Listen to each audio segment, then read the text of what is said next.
Expand. The old man slapped his hand down onto the water's surface and flew upward. His hand flashed in an incantation gesture, and a rift tore open in the starry sky, which he prepared to enter. However, at that moment, a black fish suddenly splashed out of the water. It had sharp teeth and looked ferocious. As soon as it appeared, black rays of light shone out from it, making it look like a black sun. It took only a moment for it to appear in front of the old man. An indescribable pressure exploded off of it. "You're an underworld fish," said the old man, his face paling. "There's an underworld judge of the fourth mountain who is an underworld fish. You're his clone." Just as the old man prepared to fight back, the underworld fish flickered and stabbed into the old man's forehead. The old man shook and his body began to dissipate. Even as he faded away, the old man's eyes suddenly flickered with a glow of determination. "I might be dying, but you underworld people must be dreaming if you think I'll go down without a fight. My Tao manifested the music of a great Tao. Dead souls of the river, if you have any reluctance at all to part with the living world, then awaken. Listen to the call beckoning you to stay in the world of men. Break free, return, and exist as undead." With that, he lifted his head back and laughed loudly. His body collapsed, but the sound of his voice rolled out through the river of forgetfulness, stretching further than the eye could see. The old man died, but the music of his great Tao echoed out over the discarnate souls within the river of forgetfulness. They trembled, then flew up into the air, unable to control themselves. They transformed into a tempest of souls that shot madly toward the rift out in the void. "Let's go home. Flee this place and return home." Rumbling could be heard as the countless souls whistled through the air. On the surface of the river water lay a woman surrounded by a blood-colored light. She also flew up into the air to join the other souls in the tempest. The underworld fish next to the rift looked coldly at the souls. "You people are already dead," it said coolly. "If you want your souls dispersed as well, then as an underworld judge I can accommodate. All souls in the river of forgetfulness will have no trial. Your sentence is to be refused entry into the cycle of reincarnation. Your souls will be exterminated immediately and melted into the river of forgetfulness, where they shall remain for all eternity." A black glow emanated out from the fish, transforming into a dharmic decree that spread out in all directions. In the blink of an eye, the entire area was covered with a black glow. Any soul who touched it screamed and faded away, instantly eradicated. "I don't want to die. Soul dispersion. I refuse to submit.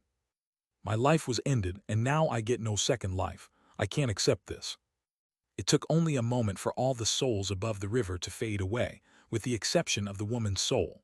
The black light was blocked by the red glow surrounding her. The black underworld fish looked over with glinting eyes that suddenly went wide. The woman was none other than Su Qing's soul. "So you already have a dharmic decree attached to you, directing you into reincarnation." The fish hesitated for a moment. Generally, souls with dharmic decrees had incredible backstories. The fish couldn't help but look more closely at Su Qing. After further examination, a look of surprise gleamed in the fish's eyes. "This woman has a Tao root, and it just sprouted. I've never heard of something like this before. I've been looking for a new slave girl. This one will do just fine." Suddenly, black light appeared in front of the fish, transforming into a huge hand covered with fish scales. It reached out toward Su Qing to grab her. However, as soon as it made contact with the red glow, shocking ripples flowed out. The hand trembled, then shattered into pieces, leaving the underworld fish astonished. It took only a moment for a bright glow to appear in its eyes. "Interesting. This woman with the dharmic decree must be some shocking, almighty figure. Now that she's died, she's weak and exhausted. If I can suppress her here in the river of forgetfulness, then there won't be any chance of her coming back to look for me later." The underworld fish's body flickered, and the river of forgetfulness began to crash with enormous waves. The waves surged, merging together, hundreds of thousands of them. The red glow fought back against the waves, but was eventually incapable of resisting the mysterious power of the river of forgetfulness. After some time, the glow began to fade. When it completely dissipated, the underworld fish laughed loudly, then summoned the black hand to once more reach out and grab at Su Qing. "I'll bless you with some good fortune. Wipe your memories and sever your path to mortality. You won't be going into the cycle of reincarnation. From now on, you're going to be the slave girl of an underworld judge."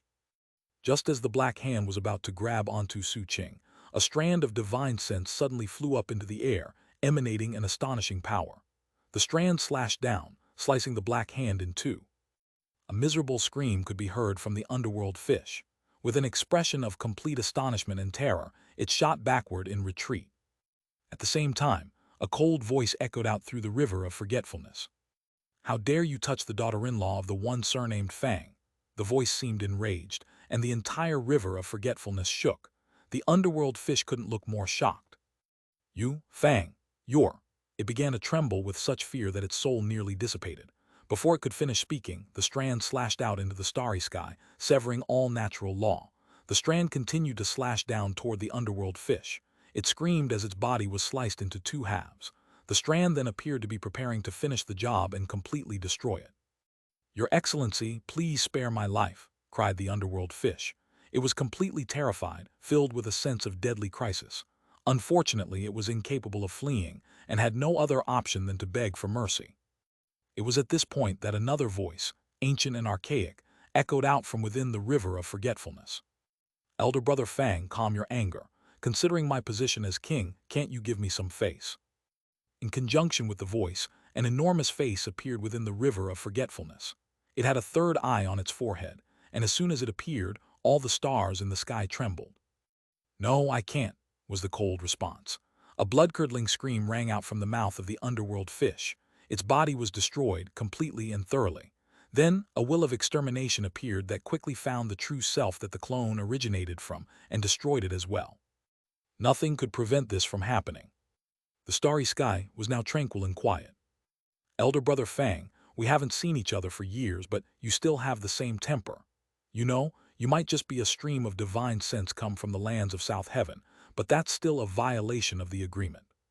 The 100,000-year period has just begun. You and your beloved are not permitted to leave South Heaven. During the 100,000 years, I can send out one stream of divine sense," replied the cold voice. "That was also written in the agreement." Down below, the eyes of the enormous face in the river of forgetfulness flickered. "True, true. Although you may only do that one time, ostensibly to provide a Tao protector for your son, I never imagined you would use the divine sense on this girl. The son of Fang is a dragon of heaven and earth. He doesn't need me to act as Tao protector." "Oh, you're not afraid that someone might kill him?" the face replied coldly. "If someone kills my son, I will kill his everything," responded the voice, cold and calm. "I will destroy his entire family and their chance at reincarnation." The words were spoken with a monstrous, domineering air. Intense, icy coldness spread out, and the face on the river trembled inwardly. "Even after all these years, he definitely deserves to be called the #1 chosen of the Fang clan," thought the face. For the sake of his crippled son, he was stationed on planet South Heaven for 100,000 years, unable to leave. South Heaven is old and dull, and his cultivation base cannot advance. It won't take 100,000 years for plenty of other people to pass him up. At this point, the cold voice continued. "This is my daughter-in-law. My strand of divine sense will stay with her to protect her and ensure that she is peacefully reincarnated. During her time in the underworld, no one is allowed to interfere with her in any way." With that, the strand of divine sense slowly floated down to circle around Su Qing's arm, then faded into her. The face on the river water said nothing. After a moment, it slowly sank back down into the water. This stretch of the vast river of forgetfulness now had no souls in it other than Su Qing's. Gradually, she drifted off into the distance. Back in the southern domain, on the battlefield, the southern domain cultivators milled about, not attacking, but merely surrounding the northern reaches cultivators. They had long since grown accustomed to the reek of blood. They looked on coldly as the northern reaches cultivators let out their final screams. Everything was sealed. The northern reaches cultivators couldn't flee. By now, there were less than 30,000 left, each of whom was withering away into a corpse. The corpse-littered battlefield was huge, but now it was possible to see that in the very center there was a giant blood-colored cocoon, within which sat a cross-legged figure. It was impossible to see the figure clearly, only its outline, but when the southern domain cultivators looked at it, their eyes filled with reverence and fanaticism. A magic had been used that merged the chi, blood, and cultivation bases of more than 100,000 people to mold a new body. Such magic was matchlessly sinister and vicious. And yet, the magical technique itself was neither evil nor good. The nature of good and evil is often decided by the masses and the heart. To the northern reaches cultivators, the blood mist was evil to the extreme and indescribably cruel. They hated it to their bones. However, to the southern domain cultivators, it was exactly the opposite. The living sacrifice of the northern reaches cultivators allowed their esteemed Meng Hao to mold a new body. It left them incredibly moved. It was impossible to say who spoke first, but soon, all of the more than 100,000 surviving southern domain cultivators spontaneously cried out. Their voices grew louder and louder until everyone was shouting out one name. Meng Hao! Meng Hao! Meng Hao! They were calling out to Meng Hao, calling out for him to awaken. The sound rumbled out over the remaining 20,000 or so northern reaches cultivators. They were enveloped by red mist, and their miserable screams were a sharp contrast to the calls of the southern domain cultivators. Two very different sounds could be heard on the battlefield. The northern reaches cultivators only lasted for the space of a few breaths before they were completely withered up. 20,000 corpses toppled over, and the thick red mist surged back into the enormous, blood-colored cocoon. Then, the heartbeat coming from within the blood cocoon grew louder. Thump thump thump thump thump thump. Not only did the heartbeat grow more intense, the image of the person inside began to grow clearer. Meng Hao! Meng Hao! Meng Hao! 100,000 southern domain cultivators were shouting at the top of their lungs, and the sound of it caused everything to shake, and even penetrated into the blood cocoon itself. Within the blood cocoon, the figure's eyes suddenly opened. Who calls me? Chapter 780, Slaughtering an Underworld Judge. This chapter was sponsored by Armin Humberg, Joseph Ryan Honeymoon, Alessio Bastardi, Tony Croger, Nico Zeiss, and Ng Shan. Chapter 781, Meng Hao Awakens. Within the blood cocoon sat a cross-legged figure with pale white hair. His body had no skin on it, making it possible to see the various blood vessels and other meridians. Overall, he looked completely horrifying. His eyes were listless, and a monstrous devilish aura emanated off of him, making him seem like a blood devil. This was Meng Hao. He had absorbed the qi, blood, and cultivation bases of more than 100,000 cultivators, as well as their souls. However, he had been destroyed by the explosion of the false immortal puppet, washed over by the force of eradication. Therefore, even what he had already absorbed was not enough to completely restore his body. The cultivators in the outside world called his name, and the sound continued to grow louder. It entered the blood cocoon and echoed in Meng Hao's ears, muffled and distorted as if time were passing slowly, stretching out the sounds. Gradually, Meng Hao's eyes were no longer blank, but bright and clear. I am Meng Hao, he murmured. A tremor ran through him, and his mind seemed to fill with rumbling as his memories flooded back. There were memories of his early childhood and then that night when he was 7 years old. His parents went missing, and he ran out into the fog to look for them. Then there was the Reliance sect, the Violet Fate sect, the Western Desert, the Demon Immortal sect, the Milky Way Sea, and finally the War of the Southern Domain. He remembered everything. He remembered his and Su Qing's wedding. He saw her soul enter the river of forgetfulness. All of it caused him to tremble. Then he looked down at the back of his right hand and saw that same mark that had appeared before, flickering and glittering. This time when he looked down at the symbol, there was more. There were unfamiliar memories, broken fragments he couldn't quite piece together. Within those fragments were memories from before when he was 7. However, the setting was unfamiliar. It was not the state of Zhao but some other place. It was some location where there seemed to be 7 moons, one of which was bright, 6 of which were dark. Underneath that unique sky, he was being carried in the arms of a woman. Off to the side was a young man who was smiling at him. Further off to the side was a tall old man, laughing kindly. The man and the woman were not unfamiliar to him. They looked exactly like the father and mother he remembered from when he was young. As for the sky and the land, it was a world Meng Hao didn't recognize. What he did know was, it was not South Heaven. That curse targeting one of the lands of South Heaven didn't affect me at all. Is it possible that I actually wasn't born here? Before, Meng Hao didn't have the time to consider the question. Now, here in this blood cocoon, his mind stirred with scattered fragments of memories. After some time, the mark on Meng Hao's hand faded. He looked up and heard the voices calling to him from the outside. Slowly, he rose to his feet. The blood cocoon exploded, transforming into a shocking, blood-colored whirlwind. Meng Hao stepped out from within the whirlwind, into the view of the southern domain cultivators. What they saw was a Meng Hao with white hair and ferocious features. His body had no skin, making him even more terrifying. However, they continued to call his name. Meng Hao, Meng Hao, Meng Hao. Pill Demon, Patriarch Song, and Patriarch Golden Frost sped over to appear at Meng Hao's side. Meng Hao's second true self was also recovered and appeared off in the distance. "Hey R," said Pill Demon, seeing Meng Hao's current condition pained him in his heart. Meng Hao clasped hands in greeting, then softly said, "Master, I'm fine. These are merely the excesses of the 6th level of the Blood Demon Grand Magic." "The 6th level of the Blood Demon Grand Magic," Patriarch Song exclaimed with a gasp. This truly was the 6th level of the Blood Demon Grand Magic. As soon as Meng Hao's body fell apart, the 6th level automatically activated. It seemed that to truly enter the 6th level, it required all the blood in the body to dissipate. "As of now, Pill Demon trailed off and didn't finish his sentence. "Master," said Meng Hao, his eyes flickering with red light, "are there still cultivators from the northern reaches, second wave army left in the southern domain?" "Yes," he replied.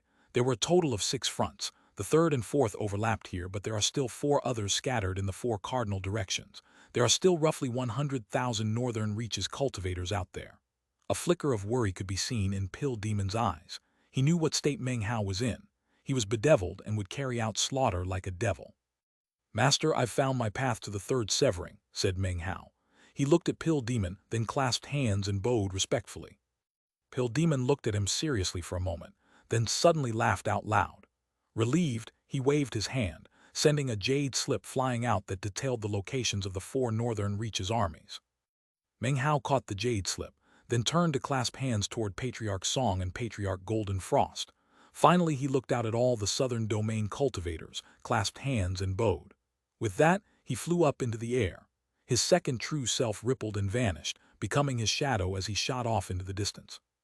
After Meng Hao left, Pill Demon produced a pill furnace and unleashed a vast quantity of medicinal pills for the southern domain cultivators to recover with. Then he, Patriarch Golden Frost and Patriarch Song started to set up spell formations. They knew that the war wasn't over. The northern reaches' 3rd wave, the strongest of all, was currently en route.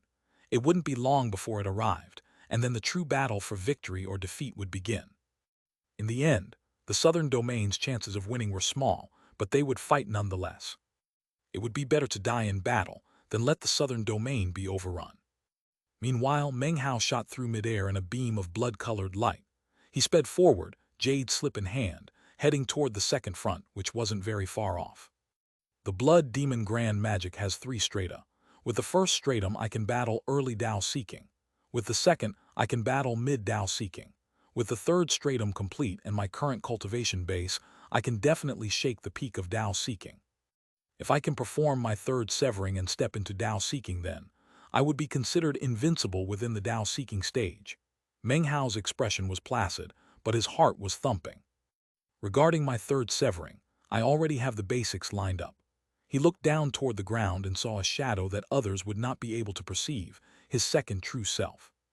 As he proceeded onward at top speed, he was soon able to hear the sounds of battle. Though it was not the shocking sound of hundreds of thousands of cultivators fighting, it still caused everything in the area to shake. There were tens of thousands of people on the battlefield, locked in combat. One side was in a state of constant retreat, and the other side was pushing them relentlessly. The ground was stained with blood and littered with corpses. 20,000 northern reaches cultivators were currently fighting 10,000 southern domain cultivators. Most of the southern domain group was made up of Violet Fate Sect disciples. Among their forces were chosen of the Violet Fate Sect who had not completely grown into their prime, and as such, were unable to take the lead. Currently, the cultivators taking the lead were 3 aged spirit severing cultivators. On the northern reaches side, there were 4 spirit severing cultivators. Booms filled the air as the southern domain army was forced into constant retreat. Their 3 spirit severing cultivators were seriously injured. Their army had suffered severe casualties. Chu Yuyan was there fighting, her face pale, blood oozing out of her mouth. There were many familiar faces, some who had already fallen, some who were still holding firm. Meng Hao shot down from the sky like a bloody shooting star that stained the sky red. As soon as he appeared, the tens of thousands of bitterly fighting combatants were shocked to the core. This was especially true of the southern domain spirit-severing cultivators, whose pupils constricted. They couldn't tell whether this person was friend or enemy. That was not the case with Chu Yuyan. She dodged a fatal strike, coughed up some blood, and looked up at the figure in the beam of light. Her heart trembled. He had white hair and no skin. He was fearsome and terrifying to the extreme, and yet she could still tell that it was Meng Hao. "What's happened to you?" she thought, her heart aching. She had her pride, but even with that pride, when she saw Meng Hao like this, pain filled her heart. Boom! Meng Hao slammed into the middle of the northern reach's forces like a meteor. Massive fissures spread out across the land, and numerous northern reach's cultivators coughed up blood and then directly exploded. The 4 spirit-severing cultivators from the northern reaches were in shock. They gritted their teeth and attacked, but before they could even get close to Meng Hao, he waved his hand out in front of him, causing a vast red mist to spread out. The 4 spirit-severing cultivators had just begun their charge when the mist bored into them. They began to scream shocking, earth-shaking screams. They were powerful spirit-severing experts, but it only took the blink of an eye for them to begin to wither up. Qi, blood, cultivation bases, souls, all were extracted. As the mist spread out, anyone caught in it became a desiccated corpse that toppled to the ground. The sight of it shocked all of the northern reach's cultivators. More miserable shrieks rang out as the red mist continued to spread. Moments ago, the northern reach's cultivators' faces had been covered with malevolent, murderous expressions. Now they trembled in terror. Their bodies withered up, their cultivation bases vanished, their souls were wrenched out. Soon, the entire battlefield was filled with the sounds of screaming. The Violet Fate sect disciples backed up, faces ashen, stunned by the scene playing out in front of them. "Who is that? His entire body is the color of blood. He has no skin. His magic is demonic. How come? That looks a lot like Meng Hao's blood demon grand magic." Chu Yuyan looked at Meng Hao in the middle of the northern reach's cultivators, and it felt like she was looking at a blood devil. Her heart ached as she realized that Meng Hao also had an air of sorrow to him. Rumbling filled the air. The 20,000 northern reach's cultivators around Meng Hao screamed miserably as, one by one, they became desiccated corpses. Eventually, the red mist returned to Meng Hao. Cracking sounds could be heard from inside of him. His previously skinless body now had some skin on it. His qi and blood were more vigorous, and up above in the sky, thunder rumbled. "Meng Hao, it's Meng Hao. It really is Meng Hao. I couldn't tell before, but now that there's some skin on him, you can tell. It's Meng Hao. How come he looks so different?" The Violet Fate sect disciples were shocked. However, even as their voices rose, Meng Hao leaped up into the air. He looked down at the crowds, his gaze lingering for a moment on Chu Yuyan. As he turned to leave, his voice rang out. "Go meet up with the others at the Blood Demon Sect." Chapter 782. 3 swords sweep across the eastern lands. In the same moment that Meng Hao left the second front in the southern domain, a man and a woman stood in a monolithic tower of Tang in the eastern lands, just as they had been standing there the entire time, looking toward the southern domain. "Soon, he's going to break through soon," the man said softly. Once he reaches Dao Seeking, we can go to him. We can tell him the truth about everything. Before he reaches Dao Seeking, we cannot interfere with his karma. We have to be extremely careful even with things tangentially related to him. If any accidents happen, this lifetime will have been a failure. I don't want to see him go through any more suffering." As he spoke, a love shone in his eyes that seemed capable of melting even the coldest ice. The woman standing next to him had tears in her eyes as she stared off toward the southern domain. She could see Meng Hao, and his current skinless visage caused her heart to quiver. "But he's just a child," she said, and the tears began to flow down her cheeks. Almost as soon as the words left her mouth, her expression suddenly changed. Shocking, murderous intent flickered in her eyes as she turned her head to look in a different direction, toward the Jai clan. At this very moment, the clouds there were seething as an enormous vortex appeared above the clan, a vortex that anyone under Dao Seeking would be incapable of seeing. It was something only visible to Dao Seeking and higher. Within the vortex, a gigantic altar appeared. It was none other than the Immortality Bestowal Dais. Behind the Immortality Bestowal Dais, up in the sky above the eastern lands, a huge face appeared.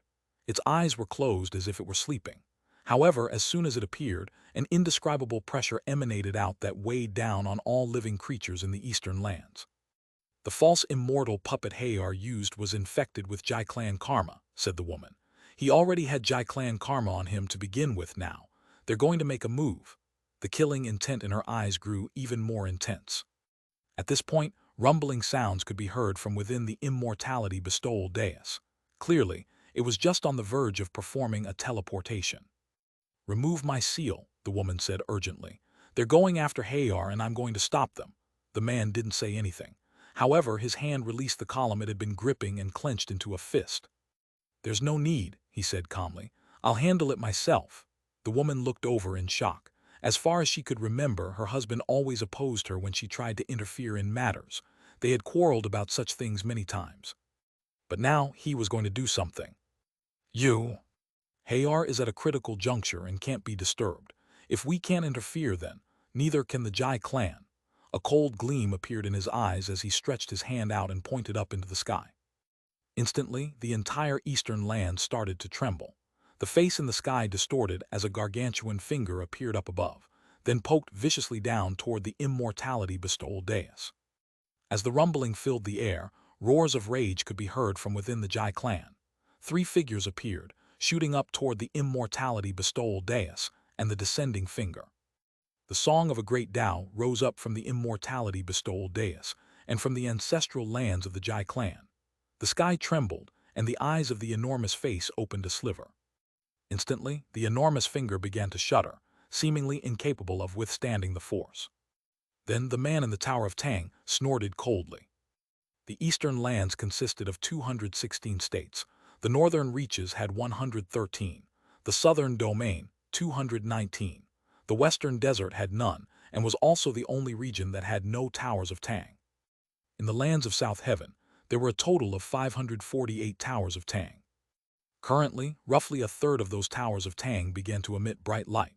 Brilliant beams shot up into the air, sped toward the Tower of Tang in the eastern lands, and formed into the shape of a sword. It seemed to be a simple, ordinary iron sword. There was nothing resplendent about it whatsoever. However, as soon as it appeared, wild colors flashed throughout the sky and planet South Heaven quaked. Immediately, the sword slashed out with such speed that it was impossible to even see. It cut through the immortality bestowal dais, rending a huge gash and causing the altar to fall down toward the ground. "This dais wanted to seal my son. It shall remain fallen for 10,000 years." And the sword slashed a second time, toward the 3 incoming figures from the Jai clan. They could do absolutely nothing to block it, and disappeared in a haze of blood. The sword continued to slash downward into the Jai clan ancestral mansion. A massive gorge was hewn out through multiple layers of the mansion, as the sword headed toward the same location where the man's wife had been stopped the last time she had gone to that place. Sitting at the top of a tall staircase was a young man. 1. Meng Hao's mother trashed the Jai clan in chapter 426.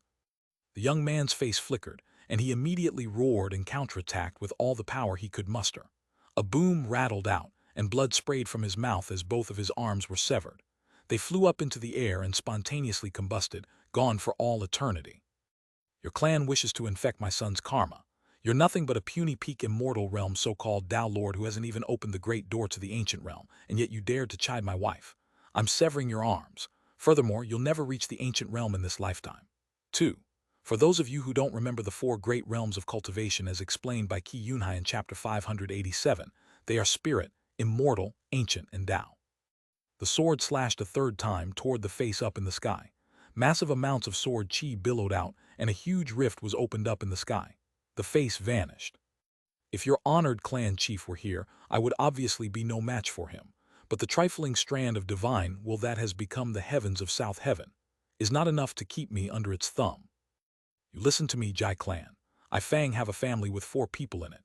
We've only been in the lands of South Heaven for a few hundred years and have done nothing to interfere with your operations here. But starting today, I will fully assume my status as the prison warden of the 9th mountain. Henceforth, the Jai clan will keep itself in line. If you harbor even the slightest ill intentions, well, let me remind you that you're nothing more than an offshoot of the Jai clan. Besides, even if you were the main branch, I've lost count of how many people I've killed from there. The Jai clan instantly fell silent. It was at this point that the woman's proud voice could be heard from within the Tower of Tang. "Listen up, you people. When my Hayar returns, you little twerps who owe him spirit stones had better pay them back or else." Her way of handling things was somewhat reminiscent of Meng Hao. Everyone in the Jai clan was trembling. The chosen, the array disciples, even Jai Xianxia, all felt their scalps go numb. At first, they weren't sure who these voices were talking about, But once they heard mention of the debts of spirit stones, all of the chosen who had been to the demon immortal sect shivered and recalled the same person, that oft-remembered bastard who had conned them out of who knew how much, and had left them gnashing their teeth. Deep in the Jai clan, the young man who had lost his arm sat silently on an altar. A complex expression filled his face, and after a long moment he sighed. He sealed himself here for 100,000 years and is unable to leave South Heaven. He even became the 9th mountain prison warden, all to give his son a slim chance at life. And it turns out that little kid down there is his son. The iron sword vanished, and the towers of Tang and the lands of South Heaven went dark. Everything that had just happened was something mortals wouldn't be able to see. Even most cultivators would not have been able to see anything. As everything faded away, the woman turned to stare at her husband, and a strange light gleamed in her eyes. The man's face was calm, his voice cool as he said, surprised, "You interfered a few times already, which was quite dangerous. I lectured you before, but actually, I interfered once too. I prevented some punk child from trying to mess with Su Qing's soul." The woman suddenly smiled, "Afraid Meng Hao would resent you if you did. When Su Qing left the lands of South Heaven and entered the river of forgetfulness, I was then truly free to act," he continued. "She is his beloved, which makes her our daughter-in-law. That strand of divine sense will protect her in her reincarnation, all the way until we meet her in person. As for Hayor, I have faith that he is a dragon among men. He's not some spoiled brat that needs to cower under the protection of his father and mother. He must stay here on planet South Heaven for 100,000 years. That was the agreement, an oath. We can't leave, yet neither can we force him to stay with us here for those 100,000 years. His path lies much further off in the distance. In this lifetime, he relied only on himself to get as far as he has, and we can be proud of how far he's risen. Therefore, we must have faith that in the future, he will continue to make us proud." He spoke softly, and it was hard to tell whether he was speaking to his wife or to himself. Back in the lands of South Heaven, Meng Hao's skin was now 30% recovered. He didn't look as terrifying as before, although his expression was as cold as ice. He flew through the air in a beam of blood-colored light as he headed toward the next battlefront. Of the 6 fronts in the southern domain, the 3rd and 4th had merged together. The other 4 were already being pushed toward the Blood Demon sect. Considering the incredible speed Meng Hao was capable of, it didn't take long for him to appear in the air above the first front. There were a few Violet Fate sect disciples here, as well as many rogue cultivators. All of them were united to defend against more than 20,000 Northern Reaches cultivators. A bloody battle was being fought. Desperate fighting was underway, and corpses littered the ground as far as the eye could see. It was completely shocking. When Meng Hao appeared, he swept down like a red wind. Among the Northern Reaches cultivators was an unusually domineering spirit-severing expert. He was soaked with blood, although little of it was his own. His expression was merciless, and his eyes radiated killing intent as he occasionally laughed cruelly. 2 human heads were hanging at his waist. One of them was a person Meng Hao recognized. It was one of the Blood Demon sect's 2 Iron-Blood patriarchs. "Southern Domain cultivators," roared the huge man. "You act like your way of cultivation is the only way, but now you're less than dog crap. I've even killed 2 of your spirit-severing patriarchs. All of you can go die." He laughed loudly as he brandished his huge war club. Wherever he went, he left a trail of destruction. Behind him were 2 giants as tall as mountains. They roared as they slammed into the virtually defenseless Southern Domain cultivators. It was at this point that Meng Hao arrived, swathed in red. A red mist rose up around him that, from a distance, almost looked like a cloak that covered the entire sky. Meng Hao exuded the air of a paragon. The burly spirit-severing cultivator saw him, and his expression flickered. Roaring filled his mind as an indescribable pressure bore down on him. He suddenly felt as if he couldn't breathe. Cold sweat broke out all over. He felt like a tiny little animal facing up against a lion. "Stop him!" cried the man, shivering. He fell back as the 2 giants lunged toward Meng Hao. Meng Hao's expression was indifferent as he closed in. He simply passed by the giants, refraining from attacking. The red mist spread out to cover them up, and then blood-curdling roars rang out. The giants withered up in the blink of an eye and toppled over onto the ground. The spirit-severing cultivator gasped, his eyes filled with astonishment. You're at the peak of Dao Seeking. Definitely the peak of Dao Seeking. Damn it, aren't the Southern Domain's peak Dao Seeking experts all at the central battle? How could one of them be here?" He had no time to think about the question. In the blink of an eye, the red mist enveloped him, like the ravenous mouth of a devil. He was swallowed up, along with the rest of the northern reaches cultivators. For a few moments afterwards, miserable screams abruptly rose up into the air. This chapter was sponsored by Richard Nilsson Carlson. Chapter 783, Overwhelming. A short while later, the red mist reformed into the shape of Meng Hao. His skin was now roughly 50% restored. He no longer looked so hideous, but the coldness of his expression made his devilish aura even more intense. He flicked his sleeve, and then, under the shocked gazes of the southern domain cultivators, pierced through the air to disappear off into the distance in a beam of prismatic light. Of the 6 fronts, hostilities had now ceased on 4, and only 2 remained. Meng Hao flew as fast as possible. The air shattered around him and lightning crackled as he sped across the land. Soon he appeared at the 5th front. Few southern domain cultivators remained on this front, only a few thousand. In contrast, there were more than 10,000 northern reaches cultivators, battling fiercely, pushing the southern domain force back in constant retreat. Shockingly, Fatty was there in the crowd, spattered with blood, his expression fierce. Although his cultivation base was not incredibly high, he abounded with magical items. Furthermore, as the Golden Prince of the Golden Frost sect, he was constantly guarded by other members of the sect. Even so, he currently faced a dangerous situation. After coughing up some blood, he leaped out, enraged, and bit a chunk out of the enemy's flesh. When Fatty bit things, it didn't matter if it was flesh, bone, or magical items. Everything would be crushed and ripped. It was an incredibly fierce and cruel sight. The northern reaches forces who pursued Fatty were covered in wounds that appeared to be bite marks. Damn it, is this a person or a wild beast? How can he have such sharp teeth? What technique does he cultivate? Slay him and pry his teeth out. I'm positive that you can refine them into a shocking magical item. Their killing intent seethed, and the glow of magical items swirled around their bodies as they gave chase to Fatty. Bring it on, roared Fatty. Grandpa Fatty's gonna bite you to death. The fighting raged, and the southern domain cultivators fell back again. The northern reaches army advanced with unbridled frenzy, and from the look of the situation, it seemed that the southern domain cultivators would soon be completely wiped out. Fatty's eyes had long since been shot with blood. Off to the side, one of his beloved concubines received an injury, causing him to leap to her aid. He pulled her back and then lunged out, snapping his teeth at the arm of a northern reaches cultivator who was about to land a palm strike on her. The northern reaches cultivator immediately fell back, scalp numb.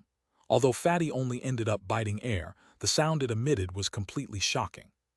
Damn it, cried the northern reaches cultivator. Shamed into rage, he waved his arm, causing a lump of bronze to appear. He tossed it out in front of him, whereupon it exploded with a bluish light that was apparently sentient. It immediately shot toward Fatty as if to consume him. Fatty's face fell, and a sensation of deadly crisis washed over him. He shot backward at high speed, pursued by the blue light. Just as the light was about to slam into Fatty, a cold snort echoed out across the land. It was a mere sound, but it instantly caused the northern reaches cultivators' bodies to tremble. There were some who coughed up blood and felt their minds reeling unstably. The cultivator who was after Fatty suddenly went pale in the face. Blood sprayed from his mouth, and he turned his head in astonishment. What he saw was a blinding red light filling the sky. The following moment, a hand stretched out from behind Fatty, grabbed his shoulder and pulled him back. It was then that Meng Hao appeared. Meng Hao, cried Fatty exuberantly. Immediately, the spirits of the surrounding southern domain cultivators lifted. The exalted Meng Hao has arrived. We're saved, Meng Hao is here. The northern reaches cultivators had all heard of Meng Hao. They knew that he was the one who had wiped out the first wave army. When they heard his name, many of them gasped and subconsciously backed up. Someone who could wipe out an army of 100,000 cultivators was clearly an astonishing figure, no matter how he accomplished the task. As soon as Meng Hao appeared, his energy transformed into an oppressive air that sent the minds of the northern reaches cultivators spinning. At the same time, Meng Hao stretched out his hand and flicked the blue light that had been bearing down on Fatty. Disperse, he said coolly. The blue light shuddered, then emitted a screech as it shot backward and swallowed up the northern reaches cultivator. Unable to escape, it then shrank back down into a lump of bronze and was pulled back through the air into Meng Hao's hand. The lump of bronze trembled, seemingly pleading for its life with Meng Hao, who looked at it for a moment and then put it into his bag of holding.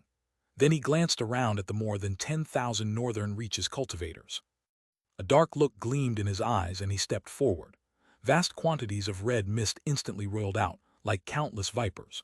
They shot toward the more than 10,000 enemies, boring into their bodies, causing shocking, miserable shrieks to fill the air.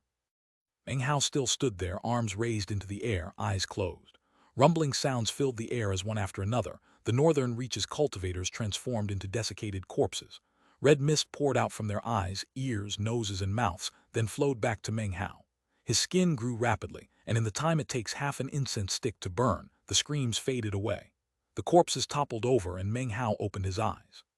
His skin was now over 70% restored. His white hair floated around him, and he emanated a fiendish air that caused the southern domain cultivators to feel both anxious and shocked. The 6th level of the blood demon grand magic. Soon, murmured Meng Hao. Eyes gleaming with cruelty, he turned to look at the southern domain cultivators. When his gaze fell upon Fatty, he smiled. Yet the smile caused Fatty to inhale sharply. "You," he said hesitantly. Meng Hao didn't respond. He turned and shot up into the air, preparing to head to the final front. That was where he would complete the 6th level of the blood demon grand magic. Fatty looked at Meng Hao flying up into the air and couldn't hold back from shouting out, "You're not Meng Hao. Who are you?" When Meng Hao had appeared, he had been filled with joy. But after a moment, he had realized that there was something unfamiliar about him. There was a coldness that hadn't been there before. Fatty suddenly got the feeling that this person was not the Meng Hao that he remembered from the past. He was different. Very different.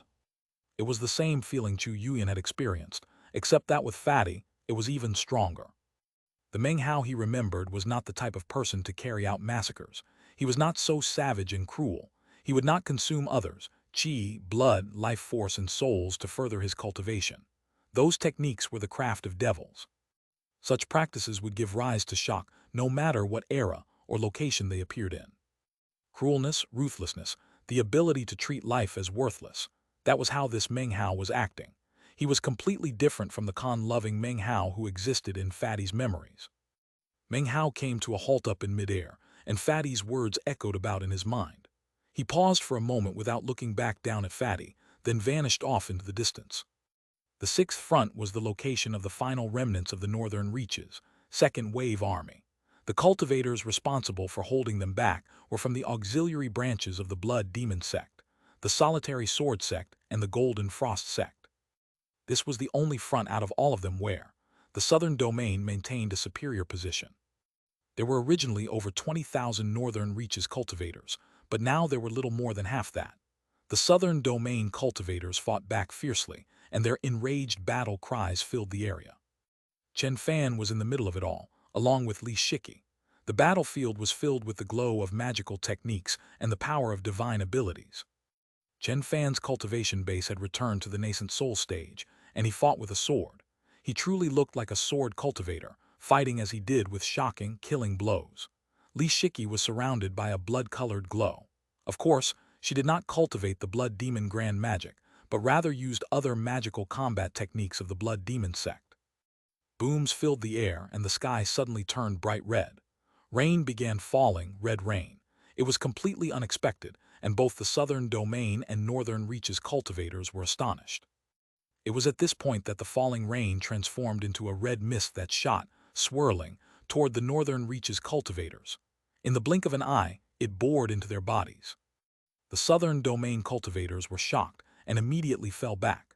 They watched, shaken, as the northern reaches cultivators began to scream with unprecedented misery. Their bodies withered up and their hair fell out as their cultivation bases and souls were extracted through every orifice. It was the same with the nearby mountain-like giants. Even the ghoul-like spirit creatures that the northern reaches had brought were screaming. Their bodies faded as if they were being erased. The southern domain cultivators gasped at the sudden, shocking turn of events. It almost seemed as if they were witnessing a living hell. Corpses fell to the ground one by one. The giants died and the evil spirits screamed and faded away. After that, everything was silent. Within the silence, the red mist surged up toward the red clouds in the sky, taking the chi, blood, cultivation bases, and souls with it. The scene left a deep impression on all of the southern domain cultivators. The red mist churned and rolled, and as they looked up at the red clouds, they saw someone sitting there cross-legged. That was the person who was absorbing all the red mist. Meng Hao's skin was now fully regrown. He was dressed like a scholar.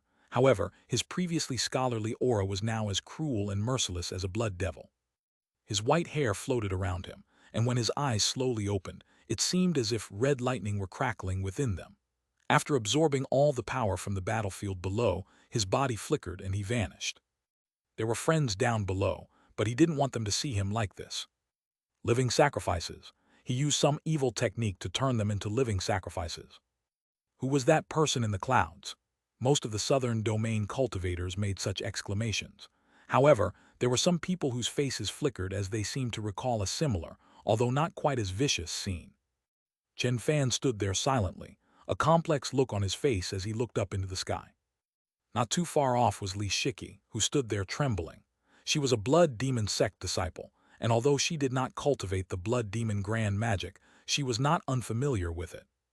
It was him. This chapter was sponsored by Richard Nilsson Carlson. Chapter 784, The Final Battle. When the fighting stopped on the Sixth Front, the War of the Southern Domain finally became peaceful and quiet. However, everyone knew that this was only the calm before the true storm. The storm was nigh. The final, decisive battle was coming. As to where the final battle would take place, many opinions were voiced by various Southern Domain cultivators. Some had their minds set on the Blood Demon sect. With the spell formations already in place, much time could be saved. Furthermore, the majority of the battle-ready cultivators in the Southern Domain were already congregated in the area. Many others felt that the best location was the point where the Northern Reaches cultivators actually entered the Southern Domain. Doing so would prevent the Northern Reaches cultivators from razing and pillaging the rest of the Southern Domain. In the end, Pill Demon, Patriarch Song, and Patriarch Golden Frost all agreed that time was the most valuable commodity. Thus, the Blood Demon sect was selected. It was far from the Milky Way Sea, but relatively close to the Black Lands, and could be considered to be on the border of the Southern Domain. Although this would cede a large amount of territory, every day they continued to survive was another day the Northern Reaches would not completely conquer the Southern Domain. Furthermore, the Northern Reaches cultivators would have to travel all the way to the Blood Demon sect, which meant the Southern Domain cultivators would have more time to prepare. After the decision was made by Pill Demon, Patriarch Song, and Patriarch Golden Frost, all the battle-ready cultivators of the Southern Domain were marshaled. There were approximately 200,000 of them, divided into multiple defensive fronts, with the Blood Demon sect at the center. Meanwhile, Pill Demon and the others personally went around the Southern Domain to the remaining sects and clans to collect vast quantities of supplies and treasures. They also set up enormous spell formations, 10 in total, which caused shocking pressure to weigh down around them. The atmosphere was tense. All of the Southern Domain cultivators were focused on healing and recovering their energy. Every area on the final battleground was filled with silence. The final battle would determine victory or defeat. If the Southern Domain was victorious, they would welcome a new era of peace. After a period of rest and reorganization, they would once again bloom like a beautiful flower, even more resplendent than before. However, if they were defeated, the Southern Domain would essentially become part of the Northern Reaches. Their core Taoist teachings and doctrines would be wrenched away. Their cultivators would be exterminated, and the foundation of the Southern Domain would be lost. They would be ruled by the Northern Reaches, and years later, perhaps no one would even remember the formerly glorious Southern Domain. This was the battle for everything. They would live or die. There was no option for surrender. A few days earlier, Meng Hao had returned to the Blood Demon sect, where the final battle would soon take place. He went back to the same location where he had held Su Qing and watched the sunrises and sunsets, except now there weren't two shadows falling on the ground. There was only his own. His white hair fluttered in the wind, and his blood-red robe swayed. His face was pale white, morbid and seemingly devoid of blood. It was a sharp contrast to the redness of his robe. However, his eyes radiated darkness. Anyone who looked at him could sense a pulsing feeling, as if his body contained a terrifying qi and blood power. Also barely visible were over 100,000 shrieking souls that swirled around him. They seemed to spread out endlessly, and their howls were astonishing. Apparently, these were the people Meng Hao had consumed and destroyed. They were shackled to him for all eternity, unable to enter the cycle of reincarnation. "Kinger," he murmured, "Are you doing well?" His eyes were cold and contained a trace of loneliness that made his aura seem even more desolate. Anyone who looked at Blood Prince Gorge would feel that it was filled with blood and mysteries. The news had long since spread that Meng Hao had consumed the qi, blood, cultivation bases, and souls of the enemy cultivators. Virtually all of the cultivators in the entire southern domain knew about it, and in fact, most had witnessed it. Deep in their hearts, the veneration they felt toward Meng Hao was now coupled with dread. The southern domain was finally rested, and their spell formations were prepared. 5 days passed. Near the border of the southern domain, where it touched the Milky Way Sea, the sea water roared. Massive waves surged across the surface of the water. It almost seemed as if the southern domain would be drowned. Up above, shockingly bright lights could be seen on the Resurrection Lily Bridge. Apparently, teleportation portals were in continuous use. Slowly, people began to appear. Soon they packed the bridge, seemingly without end. The Resurrection Lily Bridge trembled as two mountain-like giants appeared. These giants were different than the ones from the second wave. They were more powerful and wore suits of golden armor. The pressure they exuded was astonishing. Shockingly, these giants were not comparable to the spirit-severing stage, but rather Dao-seeking. It was only early Dao-seeking, but considering their enormous frames, they could clearly crush any cultivator within the same stage. Furthermore, they wore armor and had enormous greatswords strapped to their backs, making them even more fearsome. Behind the two giants was a monstrous, sinister death aura that took the form of an emerald-colored mist. In the region near the mist, numerous dead sea creatures could be seen floating on the surface of the water. Inside of the mist were three 10,000-year-old wraiths. The wraiths all emanated an air similar to Dao-seeking as they swirled about within the mist, shrieking and howling. In addition to these, there were hundreds of thousands of Northern Reaches cultivators that composed the main military force. They were packed in tight formation atop the Resurrection Lily Bridge, and anyone who saw them would surely gasp in shock. However, what was most eye-catching was what could be seen in the very rear position of the army. It was a gigantic iron cage, fully 300 meters tall. It was being pulled forward by countless iron chains, and sitting inside was a monkey that had bright red eyes. It was covered with numerous magical symbols and sat motionless in the cage, breathing heavily. In the vanguard position of the army were three people that emanated shocking auras. They hovered in midair, looking coldly out at the southern domain. In the center position among the three was an old man with red hair and a ruddy face. He wore a white robe, and a mysterious pressure emanated off of him. He was surrounded by countless bolts of lightning that formed together to make what appeared to be true dragons. If you continued to watch, you would see the true dragons swirl together to form something entirely different, a miniature cauldron. Were Meng Hao here, he would instantly be able to tell that this cauldron closely resembled his own lightning cauldron. However, on this cauldron was engraved a dragon with lightning bolts curling around it. The old man hovered there, clearly emanating the power of peak Dao-seeking.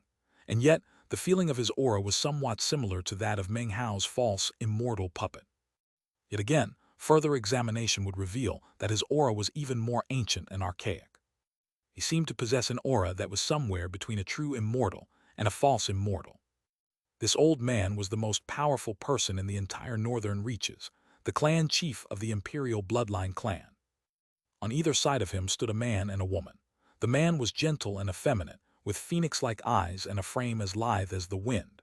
However, within his eyes could be seen what appeared to be the cross-legged image of two immortal divinities, reciting scriptures. A mere glance at the man would show that he was completely beyond the ordinary. He was also at the peak of Dao-seeking, with a strange air similar, and yet different to that of a false immortal. The woman, on the other hand, was by no means beautiful. She had a black birthmark on a face that was twisted and uncouth. Furthermore, her body was neither elegant nor appealing, and she was extremely obese. Wrapped around her neck was a crimson snake that occasionally flicked its forked tongue out. Its eyes were grim, and if you looked closely, you would see that the snake did not actually have a physical body. Shockingly, it was actually composed of countless discarnate souls. This was the third wave army of cultivators from the Northern Reaches, the final wave, and also the most powerful. As soon as they arrived at the border of the southern domain, three beams of light emanating the power of peak Dao-seeking shot toward them. They were the three Northern Reaches patriarchs that had been frightened off by Meng Hao. When they joined the force, it increased the number of peak Dao-seeking experts in the third wave to 6. In addition, there were the two giants and three wraiths. This army of Northern Reaches cultivators was incredibly powerful. The three newcomers did not say anything. They produced jade slips which they tossed out to the imperial bloodline clan chief and the others, who examined them closely for a few moments. Although their expressions did not change, serious looks could be seen in their eyes. The six cultivators exchanged glances, and then began to transmit a conversation. Meng Hao. I've already received your earlier reports about him. It seems this Meng Hao is the greatest hindrance to our Northern Reaches invasion of the Southern Domain. He has a peak Tao-seeking clone, and his true self can absorb life force, chi, blood, cultivation bases, and souls. We must eliminate him. Without him, the Southern Domain is ripe for the picking. After a moment, their flickering gazes came to rest on the imperial bloodline clan chief. Lightning danced around him, and his closed eyes suddenly snapped open. He spoke for the first time, and his hoarse voice was filled with strange power. To deal with him, I approve the use of the ancestral statuary. The other five nodded in response. There was no further discussion. Moments later, the Third Wave Army marched off of the Resurrection Lily Bridge and into the Southern Domain. In that instant, the killing intent of the Northern Reaches cultivators exploded out. The sky darkened as they shot through the air like a black cloud. The Imperial Bloodline clan chief looked off into the distance. Lightning danced around him as he snorted coldly, then stretched his hand out and pointed upward. Immediately, a bolt of lightning shot up into the sky. The air distorted, and then a fist-sized, translucent eyeball appeared up above. The lightning smashed into it, blasting it to pieces. "The Southern Domain knows we've arrived," said the old man. "Push forward at top speed. We will finish this war in one swift blow." In response, the Northern Reaches cultivators roared and surged forward at incredible speed. Colors flashed in the sky and the wind screamed. Down below, the earth quaked under their killing intent. Outside the Blood Demon sect, Patriarch Song's face flickered as he opened his eyes. "They've arrived," he said. "There is an old man with lightning surrounding him, most likely the most powerful person in the Northern Reaches, the clan chief of the Imperial Bloodline clan. His cultivation base is astonishing. He noticed my arcane scrying eye. They will be here in 3 days at the latest." Pill Demon and Patriarch Golden Frost exchanged glances. Seeing the profound gleam in each other's eyes, they suppressed their anxiety and rose to their feet. Spread the word. The final battle is about to begin. This chapter was sponsored by Chiawen Chang, Tanawat Pichibunwang, Richard Nilsson Carlson, and Grant Petrie. Chapter 785. The battle begins. 10 successive spell formations protected the Blood Demon sect. When the 200,000 Southern Domain cultivators inside heard Pill Demon's proclamation, they opened their eyes from meditation. Their eyes were still bloodshot. Their righteous ardor had by no means evaporated. Although they had been able to rest for a few days, their minds were like taut bowstrings that had not relaxed in the least. Everyone was waiting for the final battle to begin. Now the moment was upon them. No one spoke. The sound of their breathing formed a thunderous, reverberating echo. Each and every cultivator exuded a murderous air, all of it mixed together into a shocking aura that caused everything to tremble. In this battle, there would be nowhere to retreat to. In this battle, the ultimate frenzy of the Southern Domain would be unleashed. In this battle, defeat meant death, and victory meant a chance for life. No one was confident that they would be alive after the battle was over. Not even Patriarch Song and the other powerful experts had such faith. However, in a battle of this scale, between two major territories and hundreds of thousands of cultivators, anything was possible. They sat there, taciturn. Many removed jade slips from their robes and inscribed them with their most consummate and powerful abilities, then applied blood curses to ensure that anyone who studied such arts in the future would be forced to view the Northern Reaches cultivators as their ultimate archenemies. Some people produced magical treasures or other arcane heirlooms that represented important memories. They held them in their hands and stared at them, murmuring. They appeared to be making their farewells. Meng Hao sat motionless in Blood Prince Gorge. During these days of rest, he did not practice cultivation. As for the Blood Demon grand magic, it was not fully complete. He still lacked some souls harvested from battle. He sat there in the same spot where he had held Su Qing, his mind a blank. It almost seemed as if his aura had vanished. Time passed. On the evening of the second day since Pill Demon's proclamation, the Southern Domain cultivators' breathing had grown even louder and hoarser. It sounded like muffled thunder, echoing about. As before, no one spoke. Finally, a black streak appeared far off on the horizon. Soon, it became apparent that the shocking black streak was actually countless northern reaches cultivators. They shot through the air, hundreds of thousands of them bursting with energy. The clouds churned due to their passage, and rumbling echoed out across all the lands. The ground quaked as the two giants in golden armor ran, stepping over entire mountains with each stride. The mere sight was terrorizing. The three wraiths flew through the air surrounded by swirling emerald mist. Wherever they passed, the living things down below died, and the mountain peaks appeared to melt. Up in front were the six-peak Tao-seeking experts, led by the clan chief of the imperial bloodline clan. They streaked through the sky, looking almost like a gigantic talon, ready to rip the sky asunder. The southern domain cultivators looked up. They put away the jade slips and the precious heirlooms and stopped thinking about loved ones. As of this moment, they cleared their minds and allowed the desire for battle to burn hot and bright. Fight! It was hard to say who said it first, but the cry spread quickly. They had been suppressing themselves for days, and now they could finally vent. The roars grew louder. Fight! Fight! One by one, the southern domain cultivators rose to their feet. Their roaring caused the sky to dim as an explosive murderous air surged up, passing out through the spell formations to contend with the energy of the northern reaches cultivators. Rumbling filled the air as the energy from the hundreds of thousands of cultivators fought against each other. It was an invisible conflict, but casualties were still inflicted.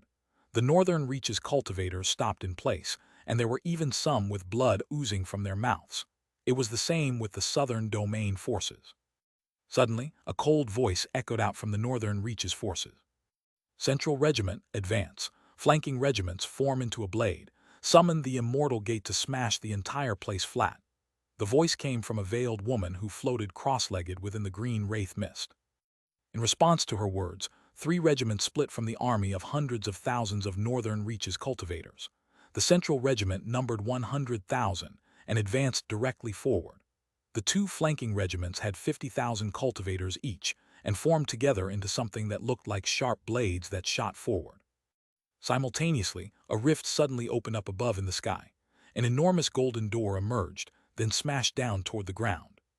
The 2 mountain-like giants in golden armor leapt forward, howling as they stretched their arms out to catch the enormous golden door, which they then hefted on their shoulders. The door slowly opened to reveal a void of primal chaos, within which was a giant, green tree. The tree slowly began to emerge from the door, and an ancient, archaic aura spread out to fill the land. It was shocking to the extreme. "Activate the formations," said Patriarch Song. Rumbling could be heard as the 10 spell formations began to rotate. Innumerable illusory spirit swords flew out, blotting out the sky as they shot toward the northern reaches cultivators. "Break that formation," the woman in the green mist said indifferently. Instantly, the 2 giants with the door on their shoulders began to run toward the southern domain spell formations. More of the enormous tree had emerged from the door, roughly 300 meters worth. The 2 giants possessed extraordinary strength and were incapable of being obstructed. In the blink of an eye, they were right on top of the southern domain cultivators, 10th spell formation, which they struck with the gigantic tree. A boom rang out, and cracking sounds could be heard. The 10th spell formation was completely incapable of withstanding the attack and shattered into pieces. Inside the spell formation perimeter, Patriarch Song's and Patriarch Golden Frost's faces fell. "What is that?" "It's a formation-breaking tree," said Pill Demon, his face grim. "The northern reaches has access to profound resources. I can't believe they still have one of those trees left." Even as the words left his mouth, the 2 giants strode toward the 9th spell formation, followed by a massive wave that was the northern reaches army. Hundreds of thousands of cultivators prepared to inundate the southern domain forces. At the same time, 5 of the 6 peak Tao-seeking experts up in midair flew forward at top speed toward the 9th spell formation. They reached it in the blink of an eye and employed divine abilities as they joined the 2 giants in attacking it. A moment later, the land trembled and the sky filled with rumbling as the 9th spell formation was destroyed, and then the 8th. When the 7th formation was destroyed, a destructive power hidden within it was unleashed that transformed into an explosive shockwave which roared outwards. The giants bearing the golden door were incapable of fighting back against the attack. Trembling, they were forced back about 300 meters. Many of the northern reaches cultivators behind them were incapable of standing up to the attack and were destroyed in body and spirit. As the attack power spread out, the 5 peak Dao-seeking experts immediately sprang into action. Colorful divine abilities were employed, causing the ground to tremble and the attacking power to dissipate. "Charge!" roared Patriarch Song.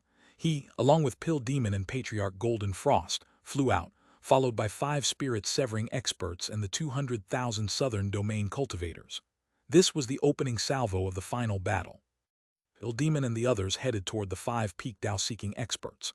Patriarch Song and Patriarch Golden Frost could only fight one enemy at a time, but Pill Demon had 2 lives worth of cultivation backing him. Although the magical symbols constraining him had not been fully removed, his peak Dao-seeking power far exceeded that of the other 2. When he attacked, the song of a great Dao swirled around him. A pill furnace materialized that seemed capable of refining heaven and earth, which he immediately sent against the effeminate northern reaches cultivator. At the same time, he waved his sleeve, enveloping the white-robed man who looked like a hopping vampire. Booms filled the air as the 3 southern domain peak Dao-seeking cultivators waded into battle. Unfortunately, the northern reaches had sent 5 peak Dao-seeking experts. There was still one left that could not be obstructed. That was the obese woman, who grinned as she shot toward Patriarch Song with a lethal attack. However, even as she shot forward in attack, her scalp suddenly went numb and her face fell. She stopped in place and retreated as a wooden sword suddenly materialized and slashed through the space where she had just been. The sword glittered with the power of time, which caused the air around it to suddenly pass through tens of thousands of years of time. "Who is it?" she thought. Meng Hao's second true self stepped out of thin air. He waved his hand, causing hundreds of magical symbols to appear, and a spell formation shaped like a parasol shot toward the woman. The woman opened her mouth and spit out a writhing mist that transformed into the shape of a wild beast. It charged toward Meng Hao's second true self, and rumbling sounds filled the air. The woman's face flickered. She was not an ordinary peak Dao-seeking cultivator. She exceeded that. Normally, she could easily slay other peak Dao-seeking experts. She could never have imagined that she would meet someone here who was not weaker than her. "So you're Meng Hao?" she asked. She wasn't the only one who had such thoughts. The effeminate man who was fighting Pill Demon looked over. The leader of the northern reaches, who had been observing the battle instead of fighting, also glanced over. "That's Meng Hao's clone," said the old man that looked like a hopping vampire. Booming could be heard as the peak-level experts' battle unfolded in midair. At the same time, the 5 spirit-severing experts whistled through the air down below. Unfortunately, the northern reaches had sent 7 spirit-severing cultivators to block their way. 5 battles quickly broke out as the remaining 2 northern reaches spirit-severing experts headed toward the ordinary cultivators from the southern domain, with evil gleams in their eyes. On the battlefield, no one discriminated regarding cultivation base, not when it came to killing. Battles were won or lost depending on how many of the enemy you could kill. It was at this point that the cross-legged woman in the mist once again spoke out coldly. "3 elders of the northern sky, please make your move." Immediately, the 3 wraiths in the mist began to cackle. Surrounded by swirling mists, they shot down toward the southern domain cultivators. Their eyes shone with mysterious light and bloodthirsty intent, as if they planned to consume the life forces of as many cultivators as possible. The situation did not look good for the southern domain. However, there were still spell formations left standing. With that foundation, it was always possible to fall back to safety. And yet, there still seemed little hope for victory. The most powerful expert from the northern reaches still hadn't made a move yet. As the 3 wraiths descended like death toward the southern domain's main army, Meng Hao sat in Blood Prince Gorge. He saw what was happening and the blankness left his eyes. A blood-like glow suddenly appeared, and then he vanished. When he reappeared, he was in the middle of the battlefield. Chapter 786, Slaying Wraiths. Meng Hao appeared without a word or a sound. Not many people in the battle would be able to detect his sudden appearance. One of the few who did was the #1 most powerful expert from the northern reaches, the imperial bloodline clan chief up in midair. Meng Hao appeared just outside of the spell formation, swathed in red, his face pale white. He looked almost as if he were devoid of blood. He held the lightning cauldron in his right hand, which crackled with lightning as he suddenly vanished again. Shockingly, when he reappeared, he had taken the place of a despairing southern domain cultivator, who was being attacked by a burly spirit-severing cultivator with wild hair. The southern domain cultivator originally thought he was going to die and was preparing to self-detonate. Then, his vision went blurry, and he switched places with Meng Hao. Even as his mind reeled with shock, Meng Hao reappeared in front of the burly cultivator with wild hair. The burly man had already struck out with his hand. When he saw Meng Hao, his face flickered and his pupils constricted. Shocked, he was about to fall back when Meng Hao, like a soul vampire, moved forward and touched the man on the right arm. A miserable shriek rang out from the burly man's mouth as his arm rapidly withered. The technique being used against him was like a black hole that rapidly sucked away his chi and blood. In the blink of an eye, his burly frame was nothing more than skin and bones. His cultivation base was gone, and his soul was sucked away. His body fell into pieces as massive quantities of red mist were absorbed into Meng Hao. Meng Hao didn't even pause. After casually killing the man, the lightning cauldron flickered again, and he reappeared in front of a spirit-severing expert who was slaughtering his way through the southern domain forces. The old man's scalp went numb. The speed with which Meng Hao had killed the burly man was such that he didn't even have time to react. Even as his jaw was still dropping from shock, Meng Hao appeared in front of him. Meng Hao's profound and mysterious face was devoid of any trace of blood, and a mysterious, dark glow filled his eyes. The old man was scared out of his mind. No! He was about to flee when Meng Hao reached out and placed his hand on top of his head. The old man screamed miserably as his body withered, sucked out through the top of his head into Meng Hao's hand. All of this happened in the time it takes a spark to fly off a piece of flint. Meng Hao had just appeared, and already 2 people had been slaughtered. The speed with which it happened caused all the onlookers to be taken aback. Starting with the handful of people Meng Hao had just saved, the southern domain cultivators began to chant his name. Exalted Meng Hao! Exalted Meng Hao! Exalted Menghao! The combined voices of all the southern domain cultivators turned into a massive sound wave that rolled out. Meng Hao stood there, his blood-red robe fluttering, his white hair floating around him, his energy surging. Up in midair, the northern reaches, #1 most powerful expert, the imperial bloodline clan chief, looked down with wide eyes. That kid is seeking death, he said. Without hesitation, he transformed into a lightning rock surrounded by crackling electricity that shot toward Meng Hao in a deadly attack. Meng Hao's expression was as cold as ever as he caused the lightning cauldron to flicker, and he vanished yet again. In another location on the battlefield was one of the 3 wraiths, which vaguely resembled an old woman.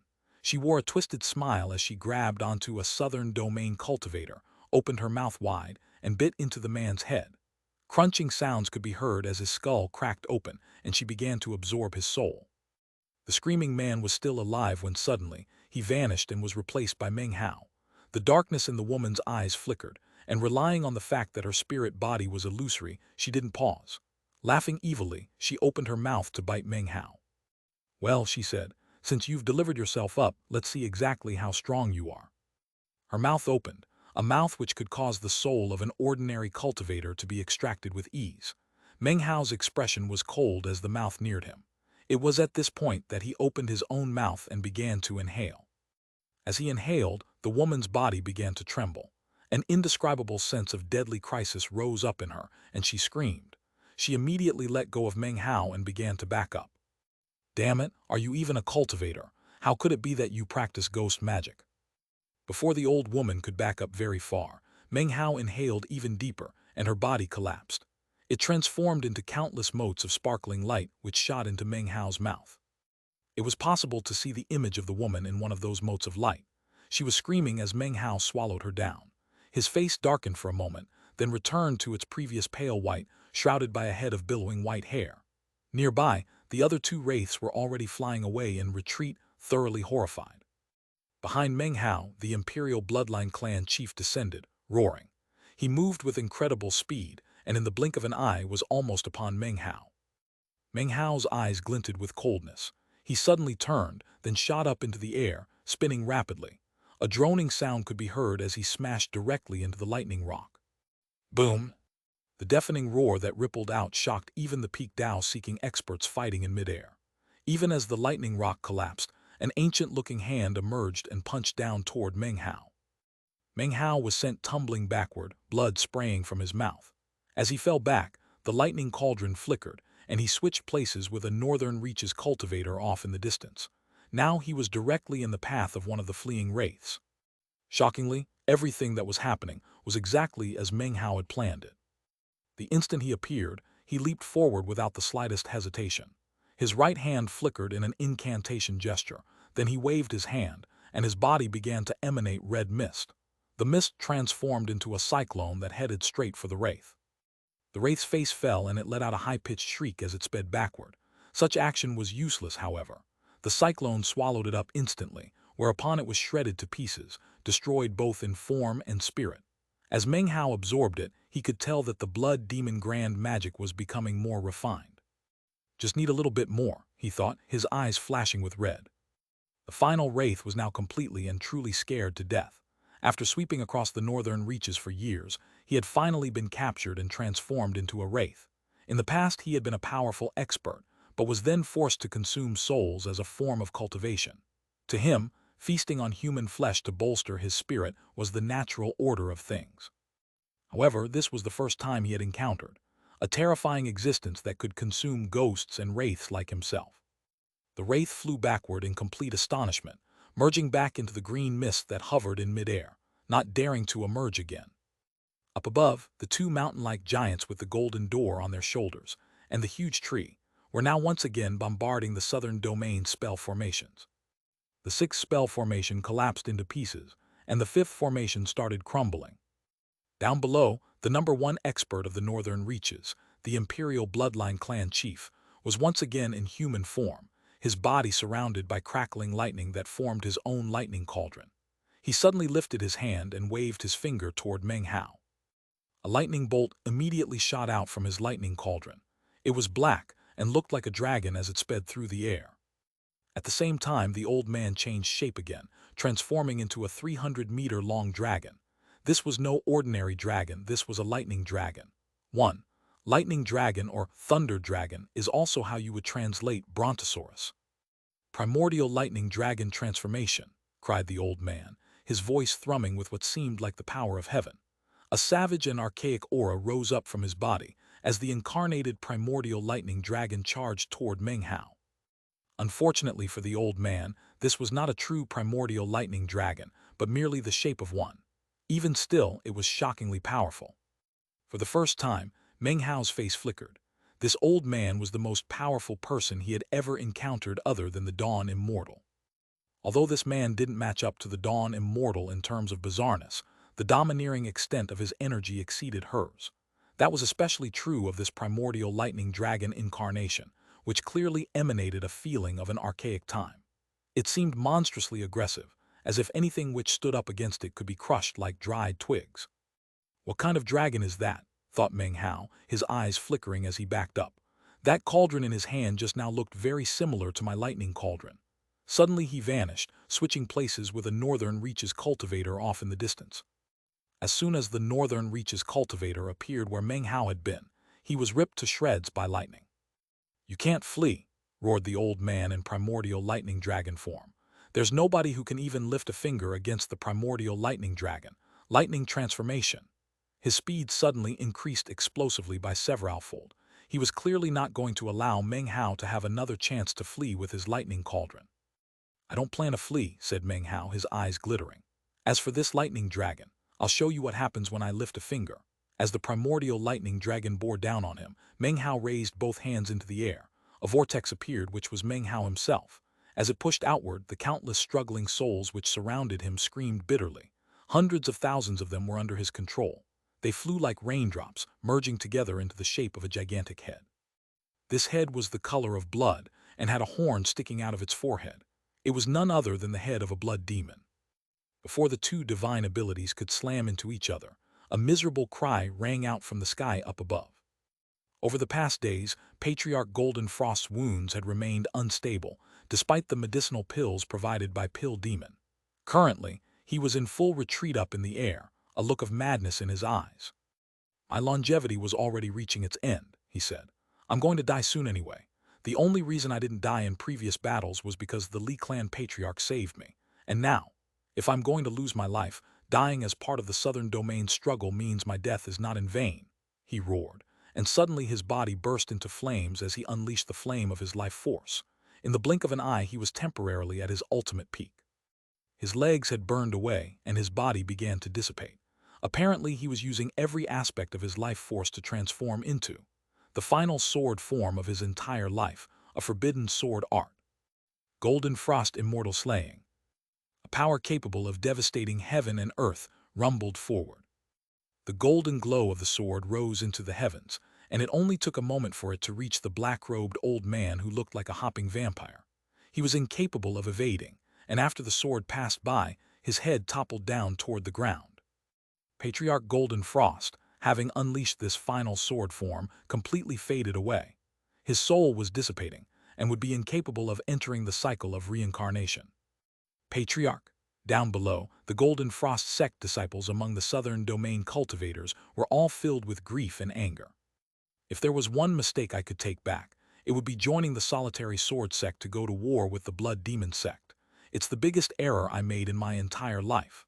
Hundreds of thousands of cultivators were pointlessly sacrificed in that war, and fellow Taoist blood demon was injured so badly that he cannot awaken.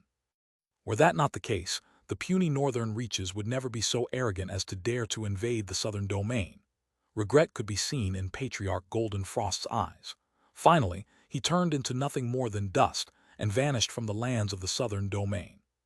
Chapter 787, The Rise of a Blazing Sun.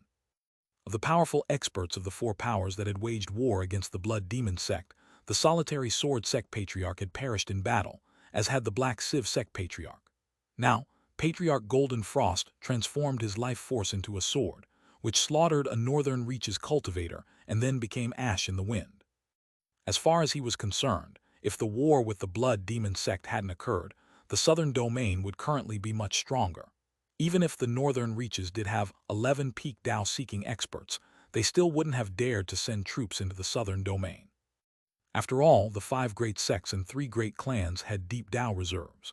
Although they only had 8 peak Dao-seeking cultivators, they did have several other Dao-seeking experts. When you added in the precious treasures of the various sects and clans, it would have been more than enough to make the northern reaches cultivators pay a heavy price for any incursion. But now, all of that was mere wishful thinking. Patriarch, cried the Golden Frost sect cultivators down below. Their minds were filled with grief as they watched their patriarch fade away. As for Patriarch Golden Frost, in his mind, he was atoning for his sins committed in the past. Now there were only 5 peak Dao-seeking experts among the northern reaches forces. Unfortunately, the southern domain cultivators now only had the increasingly weakened Patriarch Song and Pill Demon, and then Meng Hao's second true self. It was the 3 of them versus 4 peak Dao-seeking opponents. Rumbling filled the air and the fierce fighting continued down below. Heaven and earth were wreathed in shadow, and the clouds churned. Miserable howls drifted through the air, as did the boom of magical techniques. In the final moments before death, some people chose to self-detonate. All of this transformed into something like a funeral dirge that echoed like thunder throughout all creation. Rivers of blood flowed wide and deep. Down below, the #1 most powerful person in the northern reaches, the imperial bloodline clan chief, had transformed into the shape of a primordial lightning dragon. Lightning crackled out from his body, seemingly connecting all the way up to the sky. The power it contained as he shot toward Meng Hao was indescribable. Meng Hao had rotated the blood demon grand magic to the pinnacle of its speed. Hundreds of thousands of enslaved souls, incapable of entering the cycle of reincarnation, had merged together to form a blood demon's head with its vicious horn. The head was huge, and anyone who saw it couldn't help but be astonished. This was a duel between a primordial lightning dragon and a blood demon. This was a battle that could possibly have actually occurred countless years in the past. Now, it was occurring again. The primordial lightning dragon and the blood demon were once again locked in deadly combat. In the blink of an eye, the primordial lightning dragon and the blood demon slammed into each other. The blood demon head shattered and then exploded into countless pieces. Simultaneously, the blood demon's horn glittered like a sharp blade which sliced into the body of the primordial lightning dragon, then slashed through it, splitting it completely in half. A shocking boom rolled out, accompanied by the roar of the lightning dragon and towering demonic chi from the blood demon head. It turned into a powerful blast that rapidly spread out in all directions. All of the hundreds of thousands of cultivators on the battlefield were momentarily shaken into senselessness by the blast. The imperial bloodline clan chief appeared in the spot where the lightning dragon dissipated, blood oozing out of his mouth. Veins bulged out of his forehead as he glared at Meng Hao. Meng Hao trembled and coughed up a huge mouthful of blood. He staggered backward a few paces, and even as the imperial bloodline clan chief looked over, the lightning from his lightning cauldron covered him and he vanished. When he reappeared, he looked back to see a northern reaches cultivator standing in the spot he had just occupied. As soon as he reappeared, Meng Hao stretched out his hands, causing vast quantities of red mist to spread out. The mist was apparently sentient, and it immediately shot toward thousands of nearby cultivators. Miserable shrieks rang out across the battlefield as it bored into their bodies. One after another, the northern reaches cultivators' bodies dried up and died. Their chi, blood, cultivation bases and souls emerged and flew toward Meng Hao. The imperial bloodline clan chief was in a rage. Lightning seemed to pulse in his eyes as he took a deep breath and caused his body to expand. In the blink of an eye, he had turned into a 30-meter-tall giant. As his long hair floated around him, he lifted his head and roared, a roar which contained a bizarre natural law. Everything around him ground to a halt. It almost looked like everything around him was moving slower, whereas he was moving faster.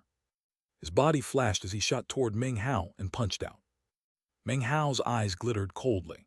This old man was powerful, and considering his current cultivation base and divine abilities, was difficult to fight back against. Unless I could use the 6th level of the Blood Demon Grand Magic. Meng Hao pushed his hand down toward the ground, then lifted it up, causing the thousands of corpses in the area to fly up and shoot like meteors toward the incoming Imperial Bloodline Clan chief. "Time to die," cried the Imperial Bloodline Clan chief, his voice echoing out coldly. The corpses crumbled to pieces and he appeared in front of Meng Hao. His punch landed. Boom! Blood sprayed from Meng Hao's mouth as he suddenly vanished. He reappeared some distance away, where the Blood Demon Grand Magic suddenly surged into motion. The screams of thousands of surrounding cultivators once again rose into the air. "Damn it!" the Imperial Bloodline Clan chief roared, enraged. He immediately shot forward in pursuit, in a state of complete astonishment because of Meng Hao's gory technique. He couldn't allow Meng Hao to just sweep freely through the northern reaches cultivators. If he did, it wouldn't be long before that technique absorbed all of their lives. It doesn't matter what age or era this evil technique appeared in, anyone would consider it devilishly evil, he yelled. Everyone would rise together to destroy it. Cultivating a technique like this has doomed you to face the wrath of heaven. You will meet a violent end.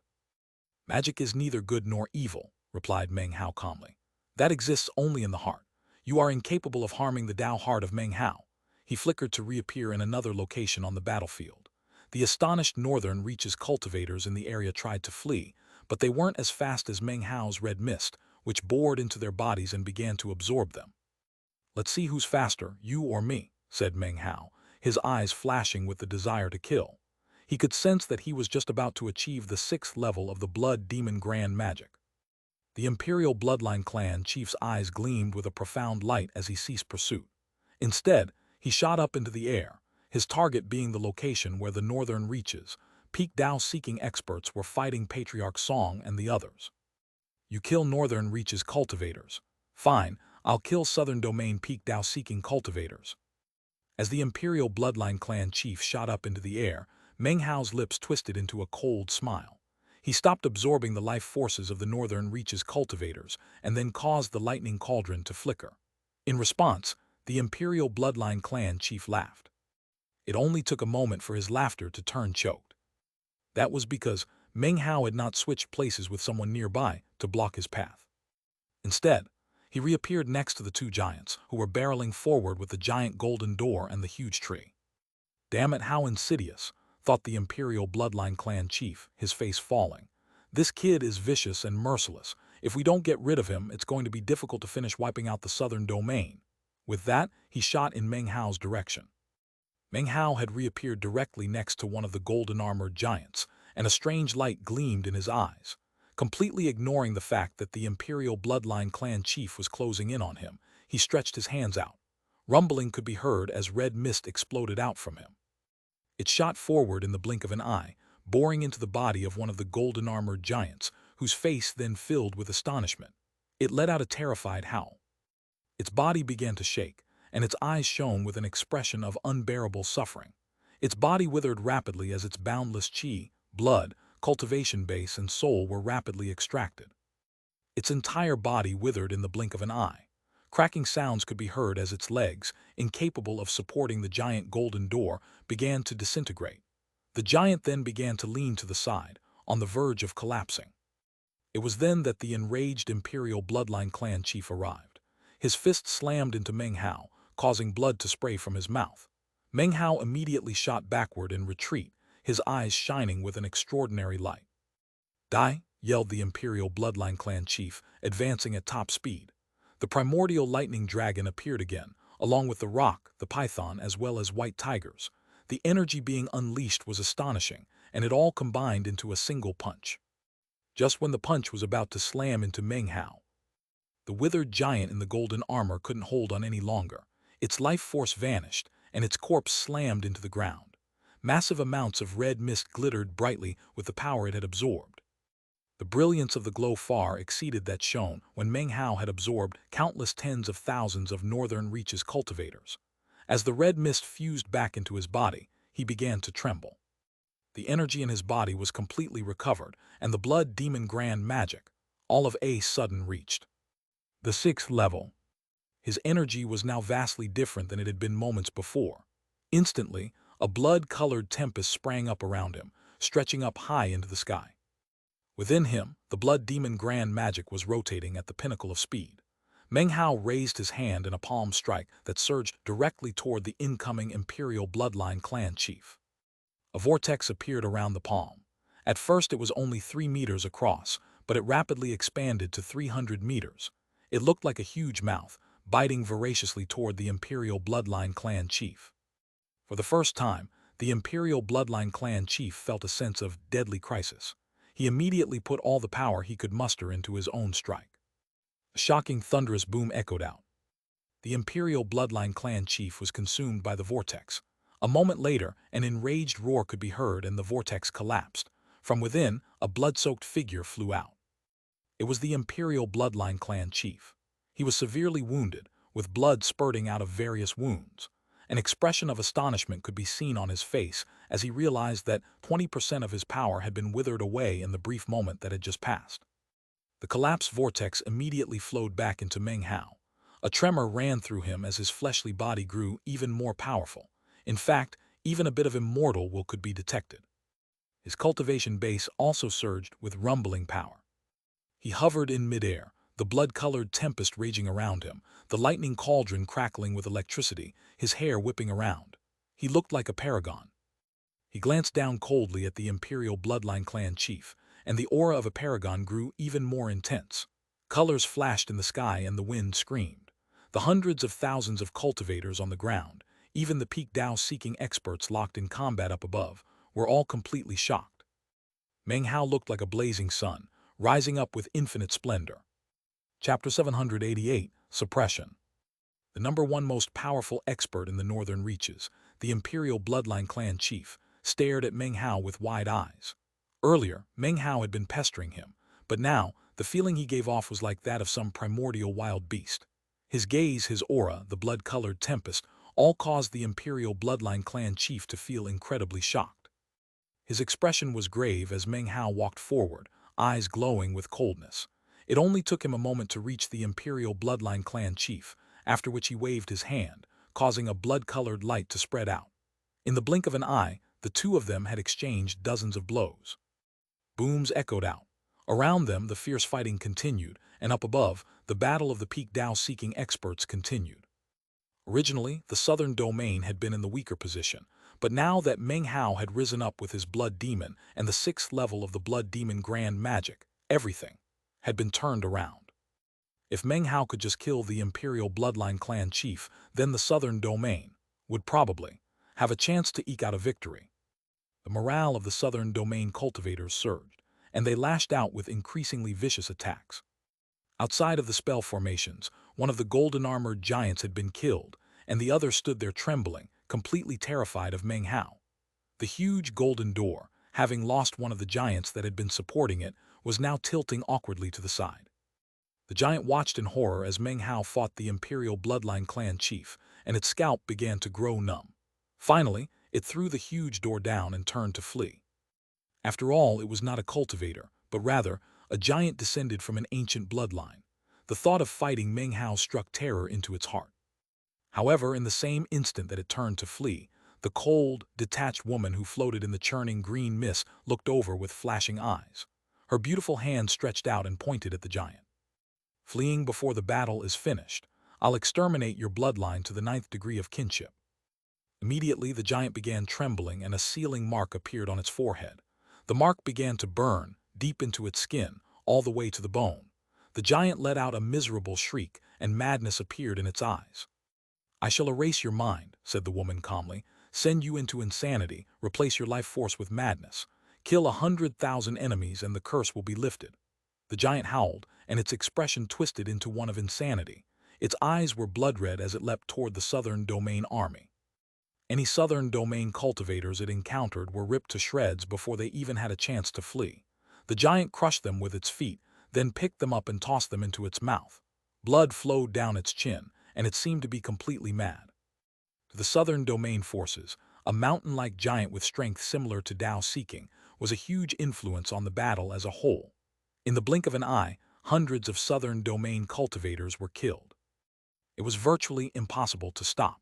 The only way to phase it would be for tens of thousands of cultivators to all attack it in unison.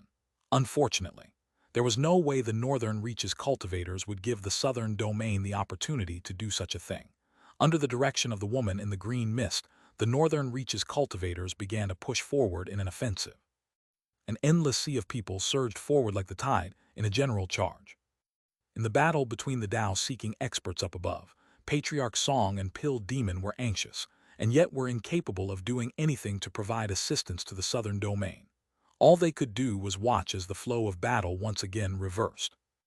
Booms filled the air as Meng Hao fought back and forth with the Imperial Bloodline clan chief.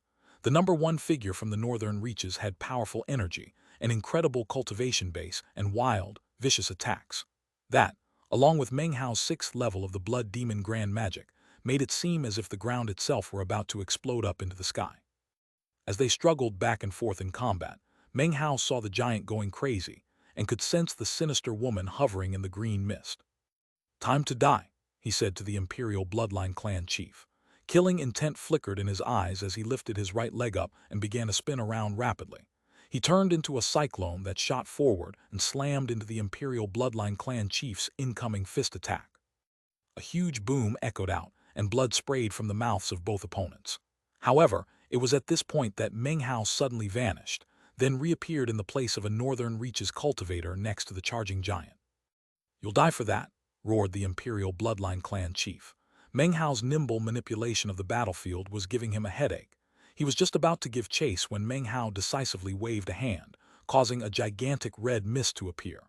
The mist instantly churned into a vortex that swallowed up the roaring giant.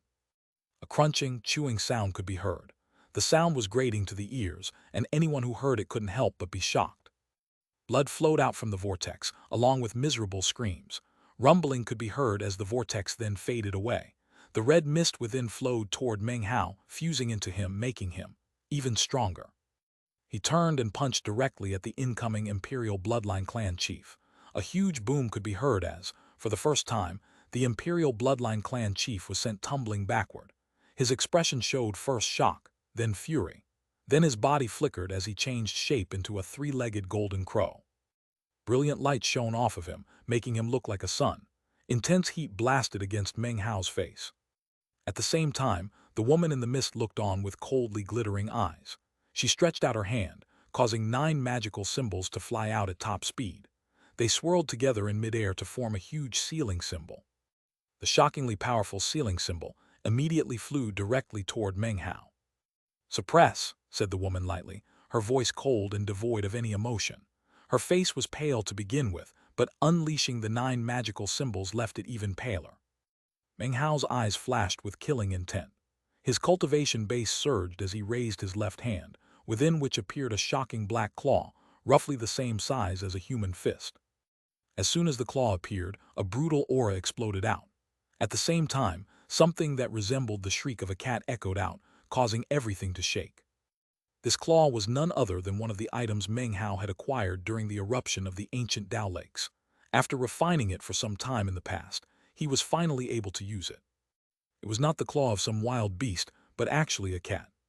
It was a cat's claw. The claw was black, and the cat it had come from was also completely black.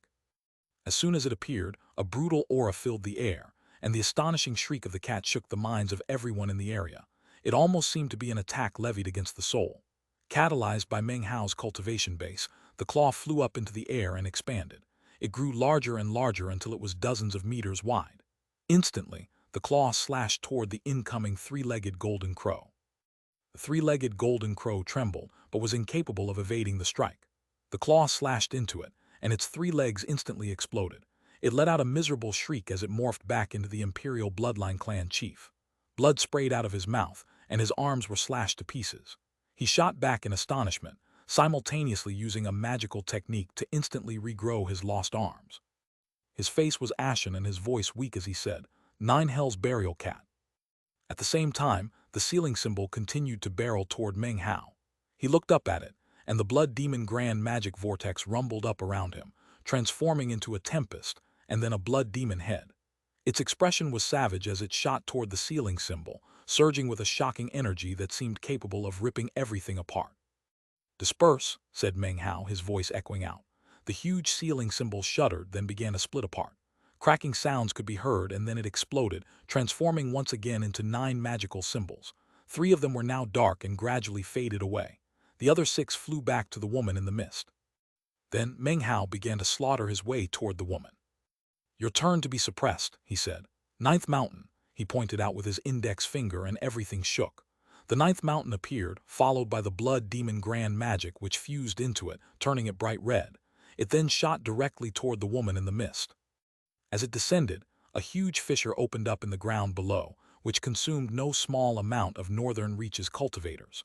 The woman's face flickered, and she suddenly reached out and grabbed the remaining trembling wraith, then hurled it up into the air. The wraith transformed into a shooting star which shot toward the 9th mountain. At the same time, the woman performed an incantation gesture, which caused her 6 remaining magical symbols to fly up at top speed and form a halo that joined the wraith as it slammed into the 9th mountain. BO1MM. Shockingly, the descending power of the 9th mountain seemed to have been obstructed. "Black-white pearls," Meng Hao said coolly. A black and white mist appeared around the 9th mountain, then turned into 2 pearls. As they rotated around the 9th mountain, a rumbling could be heard, and the mountain began to descend once more.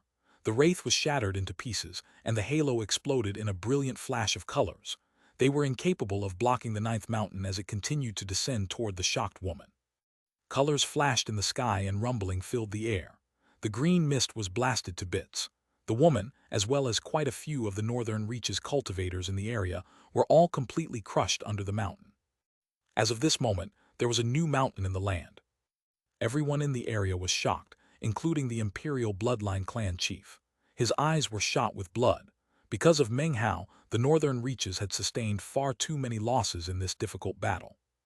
Originally, victory had been a certain thing for the Northern Reaches, but now, all because of Meng Hao, the tide had turned. If they couldn't handle Meng Hao, then the Northern Reaches would lose. Having reached this conclusion, the imperial bloodline clan chief's eyes flickered with determination. Originally, he wanted to avoid using the ancestral statuary, as it would waste a significant amount of chi reserves. That was why he had first attempted to handle Meng Hao himself. Now he could see that he had made a mistake. "I should have used the ancestral statuary from the beginning, regardless of the cost. However, it's still not too late. Meng Hao, to be suppressed by my clan's ancestral statuary will be your good fortune." The imperial clan chief's eyes radiated determination as he pointed one finger up toward the sky and another down toward the ground. "Ancestral statuary, please reveal yourself." Chapter 789, A Huge Crisis. As the imperial bloodline clan chief's voice rang out, Meng Hao's eyes flashed, and an ineffable sense of deadly crisis abruptly rose up inside of him. Meng Hao did not retrieve the 9th mountain, but rather left it there towering above the land, emanating incredible pressure. The imperial bloodline clan chief pointed up at the sky and down toward the ground. A bolt of blue lightning suddenly appeared, piercing heaven and earth. Some distance away from the battlefield was an area that had previously been completely cloaked, but was now suddenly visible. It was as if a curtain had been pulled back to reveal An enormous cage. Inside the cage was a monkey, its body completely covered with magical symbols, its eyes as red as blood. It seemed to be filled with a madness that could consume the heavens. As soon as Meng Hao caught sight of the cage and the monkey, his mind reeled. Even he had been completely unable to detect the existence of the cage. That indicated that the intense power of the cage exceeded Meng Hao's cultivation base by a huge amount. Right now, even a false immortal would be incapable of completely evading Meng Hao's detection. Thus, it indicated that the cage was comparable to a true immortal. Furthermore, the imperial bloodline clan would never use anything less powerful as their ancestral statuary. It was a precious treasure formed from countless years of collected qi reserves. The cage slowly rose up into the air, surrounded by lightning which stretched from the ground all the way up into the sky. The imperial bloodline clan chief immediately dropped to his knees in worship, raised his hands into the air, and began to chant a bizarre spell. The air suddenly filled with the music of a great Tao. It sounded like the chanting of countless voices, droning dully in a way that made it impossible to hear clearly. However, the surrounding cultivators who did hear it were shaken mentally. The peak Tao-seeking patriarchs up in midair looked on with shock. Meng Hao took a deep breath. The sense of deadly crisis had reached a pinnacle inside of him. He lifted the lightning cauldron up, and lightning spread out to cover his entire body. He suddenly switched places with a cultivator close to the imperial bloodline clan chief. He flew up into the air, performing an incantation gesture that caused the blood demon grand magic to appear as he sped toward the clan chief. He could not allow the man to continue to perform his magic. The strange, ancient cage was something that filled Meng Hao's heart with fear. Boom! His divine ability slammed into the imperial bloodline clan chief, who didn't do the slightest thing to evade. He knelt there in worship just as before, the spell's words pouring from his mouth. As Meng Hao's divine ability reached him, it was blocked by some invisible power and then dissipated. Meng Hao's face fell. It was at this point that, inside the cage, the monkey's eyes suddenly flickered. The countless magical symbols on its body began to squirm and wriggle, then flew into motion across the surface of its body. Golden light emanated off of the monkey, along with an aura like that of an immortal divinity.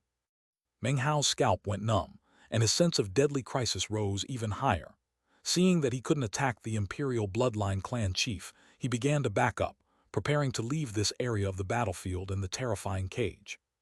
However, even in the moment that he began to back up, the imperial bloodline clan chief looked up, and his expression was one of madness. "Ancestral statuary," he cried out in a loud voice, "please slaughter this person." Lightning descended to dance around the cage, making it like a son of lightning in midair. The magical symbols on the monkey's body began to move even faster than before. Then, all of the magical symbols on its right arm suddenly vanished, scattering to other parts of its body.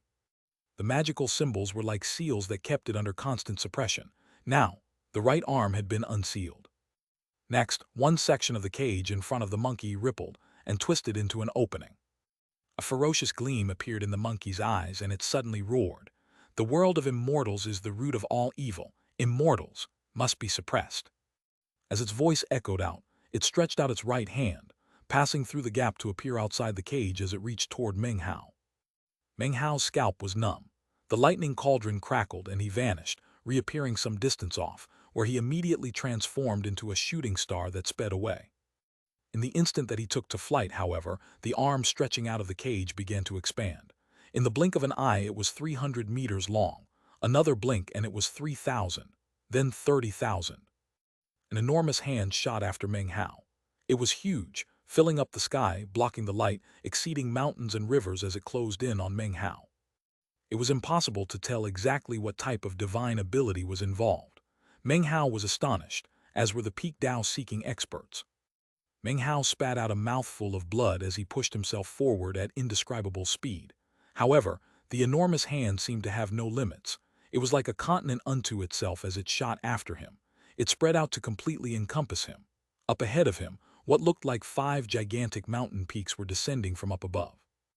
Meng Hao's eyes went wide from astonishment regarding this ancestral statuary. However, a cold gleam then appeared in his eyes, and the image of a rock appeared on his forehead. He burst forward as the image of a fish appeared in the air around him, its flapping tail shattering the air around him as he propelled himself forward. 1. Don't forget that rocks, or cunning, start out their existence as a fish. The war chariot appeared, and he circulated the chi of immortal shows the way. Rumbling filled the battlefield as he shot forward. Utilizing the power of the war chariot, he was able to pass through one of the gaps between the 5 descending mountains. Behind him on the battlefield, the imperial bloodline clan chief spat up a mouthful of blood. Immediately, the magical symbols reappeared on the arm of the monkey in the cage. The chief was enraged. How could he ever have imagined that the ancestral statuary would be incapable of capturing Meng Hao? Damn it, this is unbelievable. The imperial bloodline clan chief bit the tip of his tongue and spat some more blood out.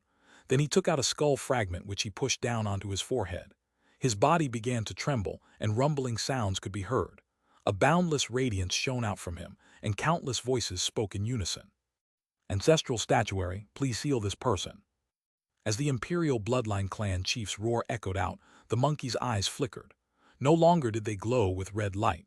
Instead, they began to darken, as if the flame of its life force were burning out. It was at this point that the monkey transformed into a stone statue. When that happened, the cage began to shine with brilliant light, simultaneously increasing in size. Then, it abruptly vanished. Meanwhile, Meng Hao was speeding off into the distance, utilizing all the possible power of the war chariot. In the blink of an eye, he was far, far away. He turned to look behind him, and when he could see no enormous hand, he sighed with relief. Then, killing intent flickered in his eyes, and he was about to return to the battlefield when suddenly his mind reeled with shock. Everything around him was flat and drab. The whole world looked peaceful and calm. In fact, there seemed to be no life present at all. He looked up and could see a mountain range off in the distance. Considering the power of the war chariot and how hard I pushed it just now, I should be able to see the Milky Way Sea from here. His mind spun, and a bad feeling welled up in his heart. Eyes flashing, he sped forward toward the mountain range he had just seen. Then his face fell. Those were no mountains. Instead, they were enormous pillars. Meng Hao's scalp tingled. He turned again and, shockingly, found himself looking up at a gargantuan statue. It was a statue of a monkey, and the expression on its face was one of derision. A thunderous roar filled Meng Hao's mind. If by this point he didn't understand what had happened, then he wouldn't be Meng Hao. I'm inside that cage, he thought with disbelief.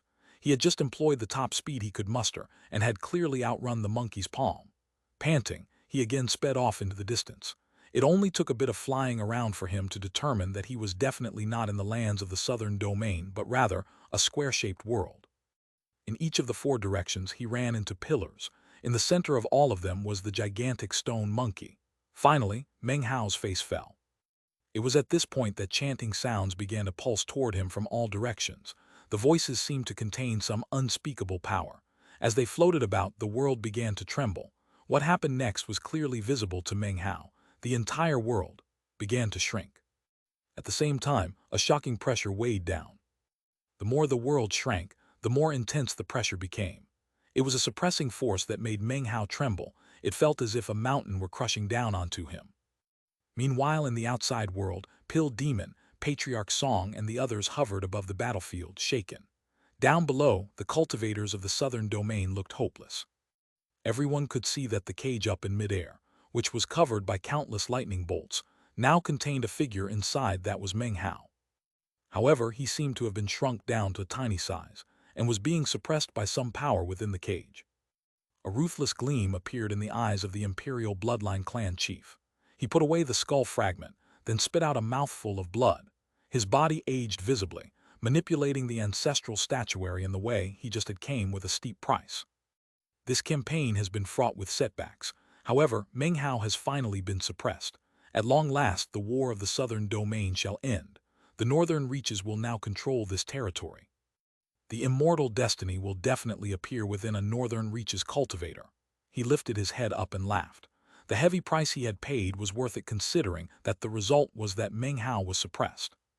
Killing intent flickered in his eyes as he shot up into the air, heading directly toward the battle with Patriarch Song and Pill Demon. After killing them, the battle would be completely in hand. Down below, the southern domain cultivators were in a state of hopelessness, whereas the northern reaches cultivators were enlivened. Roaring, the northern reaches cultivators charged in attack. In the blink of an eye, the southern domain suffered heavy casualties and were pushed back. The only thing they could do now was fall back behind the protection of the spell formations. The spell formations were strong, but not strong enough that they could block an entire army of hundreds of thousands of maddened cultivators. The enormous golden door was once again hoisted up by tens of thousands of cultivators. The fourth spell formation was destroyed, then the third. Although some northern reaches cultivators died in the process, the second spell formation was also broken. The ninth mountain still hadn't faded away. It remained there, emitting rumbling sounds as if someone was inside trying to break out. The southern domain was in a huge crisis. This chapter was sponsored by Michael Gibson, Peter Manilov, Nightrunners, and Bjorn June. Chapter 790, he once said. Up in the air was another crisis. Blood sprayed from Patriarch Song's mouth. He had lost another eye, ripped out by the imperial bloodline clan chief. Were it not for Meng Hao's second true self interfering with the time sword, he would surely have perished. Patriarch Song, having lost both his eyes, was in a sorry state. Suddenly, his forehead tore open, and a brilliant glow appeared, which was his nascent divinity. Since he had no fleshly eyes, he would use his nascent divinity as his eyes so that he could continue to battle. He couldn't afford to self-detonate. If he self-detonated in this moment of grave crisis for the southern domain, it would not only ensure that Pill Demon and Meng Hao's second true self would be defeated even sooner, it would also be a crippling blow to the morale of the southern domain cultivators. A fight to the death, what's the big deal in that? Laughing, Patriarch Song continued to battle on. Pill Demon coughed up blood. He was fighting against two opponents, and considering how powerful the imperial bloodline clan chief was, he couldn't hold his own. Thankfully, Meng Hao's second true self intervened, pinning down the imperial bloodline clan chief as well as the obese woman. I already suppressed your true self, you trifling clone, said the imperial bloodline clan chief with a cold laugh. Screw off. He waved his hand, and the primordial lightning dragon appeared. Roaring, it bore down on Meng Hao's second true self. Meng Hao's second true self looked coldly at the dragon. After his true self had been sealed, the connection between the two of them had been lost. Although he was incredibly nervous about the matter, there was nothing he could do about it except stall against the enemy. The ground shook, and cracking sounds could suddenly be heard from the ninth mountain. A rift appeared on its surface, as if the person it was sealing would soon be freed. It was in that moment that a huge boom rang out. The southern domain's final spell formation was destroyed. The backlash attack that it unleashed sent the northern reaches cultivators flying backward in retreat. However, it was only moments later that they charged once again, eyes bloodshot, faces covered with ferocious, cruel expressions. The southern domain cultivators had been pressed down to the limit. Of their original force of 200,000, less than half remained. Now, they were prepared to put everything on the line in a final, brazen charge. Kill them! The ground quaked, rivers of blood flowed, and fierce fighting raged. There was so much blood that the sky itself reflected it, turning red. The killing field that was the final battle for the southern domain shook violently. Back inside the cage, Meng Hao was also experiencing deadly tribulation. His body trembled underneath the pressure and he coughed up blood. It seemed that the southern domain would inevitably suffer a huge defeat. The cultivators were in a disastrous situation. The Tao-seeking experts were in sore straits. The imperial bloodline clan chief's eyes glittered ruthlessly. The battle seemed moments away from being won. However, it was at this point that South Cleaving, an ancient voice rang out to echo through the land. It was like a windstorm that swept out in all directions. South Cleaving, a second voice rang out, uttering the same words. It was an equally archaic voice that swept out to fill heaven and earth. South Cleaving. South Cleaving, more voices rang out, until finally it was impossible to tell how many there were. Everything shook, and the sky flashed. Looks of shock began to appear on the faces of the northern reaches cultivators. The southern domain cultivators looked equally confused. Up in the air, Patriarch Song and Pill Demon stared in shock. The northern reaches, Tao-seeking experts turned to look off into the distance. As for the imperial bloodline clan chief, his face flickered. South Cleaving. Amidst the rumbling, 10,000 figures suddenly appeared, striding through the air. They wore green armor that brimmed with an ancient air.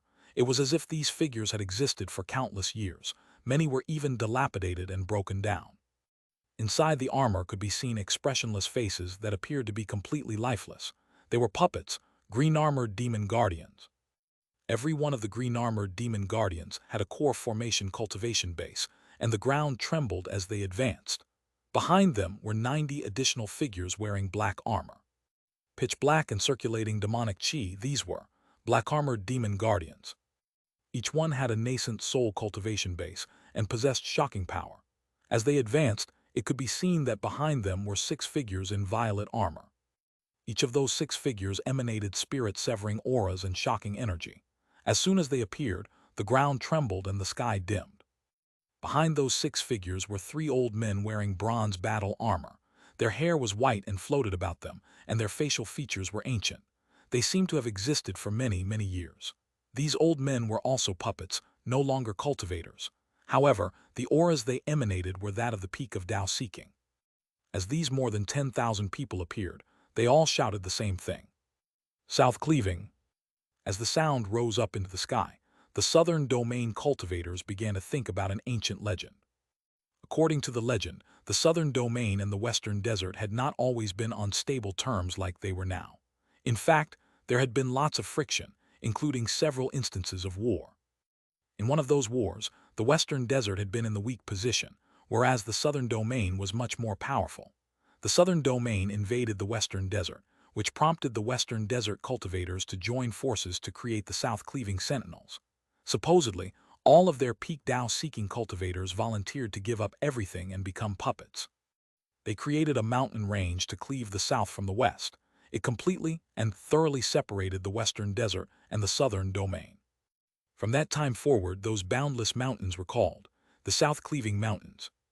Within those mountains existed eternal guardians of the western desert, which was the former legion of the South Cleaving Sentinels. 1. The South Cleaving Mountains were described in Chapter 504, and Meng Hao encountered a South Cleaving Sentinel in Chapter 506. Afterwards, the western desert declined in power, and then the Violet Sea arrived. No more Tao-seeking experts had arisen there, and so relations with the southern domain gradually stabilized. South Cleaving Sentinels. Those are the western desert South Cleaving Sentinels. The appearance of this new force left the southern domain cultivators completely shocked. That was especially because they weren't sure if the South Cleaving Sentinels came as enemies or allies. The northern reaches cultivators were in the same position. The sudden appearance of a third party left them astonished. It was at this point that a group of tens of thousands of people could be seen charging out from behind the South Cleaving Sentinels.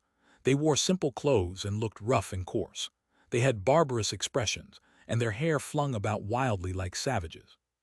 They also gave off an archaic air, as if within their veins pulsed blood that had existed for countless ages. These people were the Golden Crow Clan, the Great Wild Flame Tribe, the Great Demon Butterfly Tribe, and the Great Cloud Sky Tribe. The western desert had become the Violet Sea. The great tribes had migrated to the Black Lands, and these people were the warrior tribes of the Black Lands. Fellow Taoist Pill Demon, we are indebted to you for your kindness all those years ago. Fellow Taoist Meng Hao, we are here to join you in battle. Patriarch Meng Hao, we're here. We might have had our differences with the southern domain in the past. However, when the Violet Sea apocalypse came, the southern domain permitted the western desert to occupy the Black Lands and did not interfere with us. Nor did you take advantage of our situation to harm us. Such kindness will be repaid by the western desert cultivators on this very day.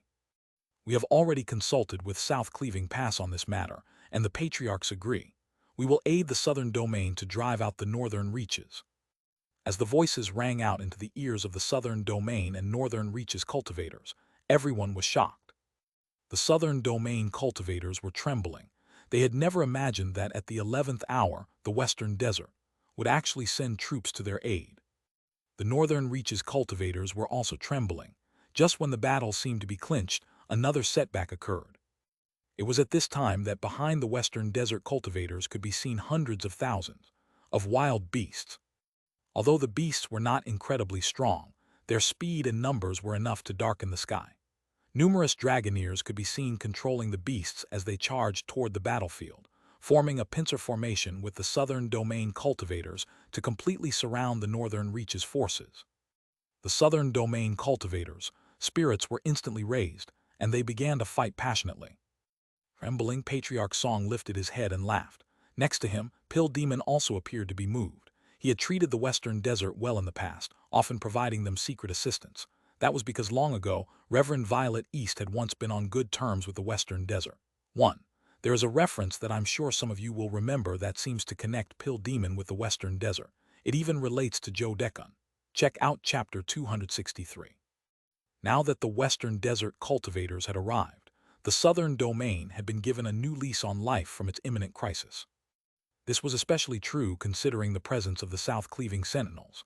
As soon as they reached the battlefield, the old men in the bronze armor immediately shot toward the Peak Dao-seeking experts' battle. "Damn it," roared the Imperial Bloodline clan chief. "You Western Desert barbarians are looking to die." He was immediately pulled into fighting with one of the three Peak Dao-seeking Western Desert puppets from the south-cleaving sentinels. Fierce fighting caused everything to shake. Three great territories were now locked in battle: the Western Desert, the Southern Domain, the Northern Reaches. As the battle raged, the sky grew dark. The land was shattered into pieces, and the air itself was rent. The sky above was torn, revealing a peak of what appeared to be a different set of stars up above. Even the whole of South Heaven seemed as if it had been tilted on its axis, and the entire planet trembled. Originally, the Jai clan would have stepped in to prevent these three territories from going to war like this, and from shaking the very foundation of the lands of South Heaven. But now, the Jai clan was acting as if they didn't even notice. Not a single Jai clan member appeared. Within the rumbling of battle, beasts and cultivators slashed murderously at each other. The southern domain, the western desert, and the northern reaches all fought with madness. Currently, it was actually difficult to tell who was in the winning position. No one was confident of clinching victory, neither the southern domain and western desert, nor the northern reaches. The lands flowed with blood and fierce fighting raged everywhere. Miserable screams drifted about and countless corpses fell to the ground. Everything was stained with blood. The sky was dark. Everyone seemed to have become mired in a bloody slaughterhouse. The only thing to do was kill, and keep killing. Up in midair, the five northern reaches Dao-seeking experts were fighting against three southern domain cultivators and three western desert experts, a total of 6. Their battle thoroughly shook the sky up above, dissipating the Jai clan's sky and revealing the true starry sky of ancient times. On any other occasion, the Jai clan would never have allowed such a thing to happen. But now, the heavens of Jai were severed.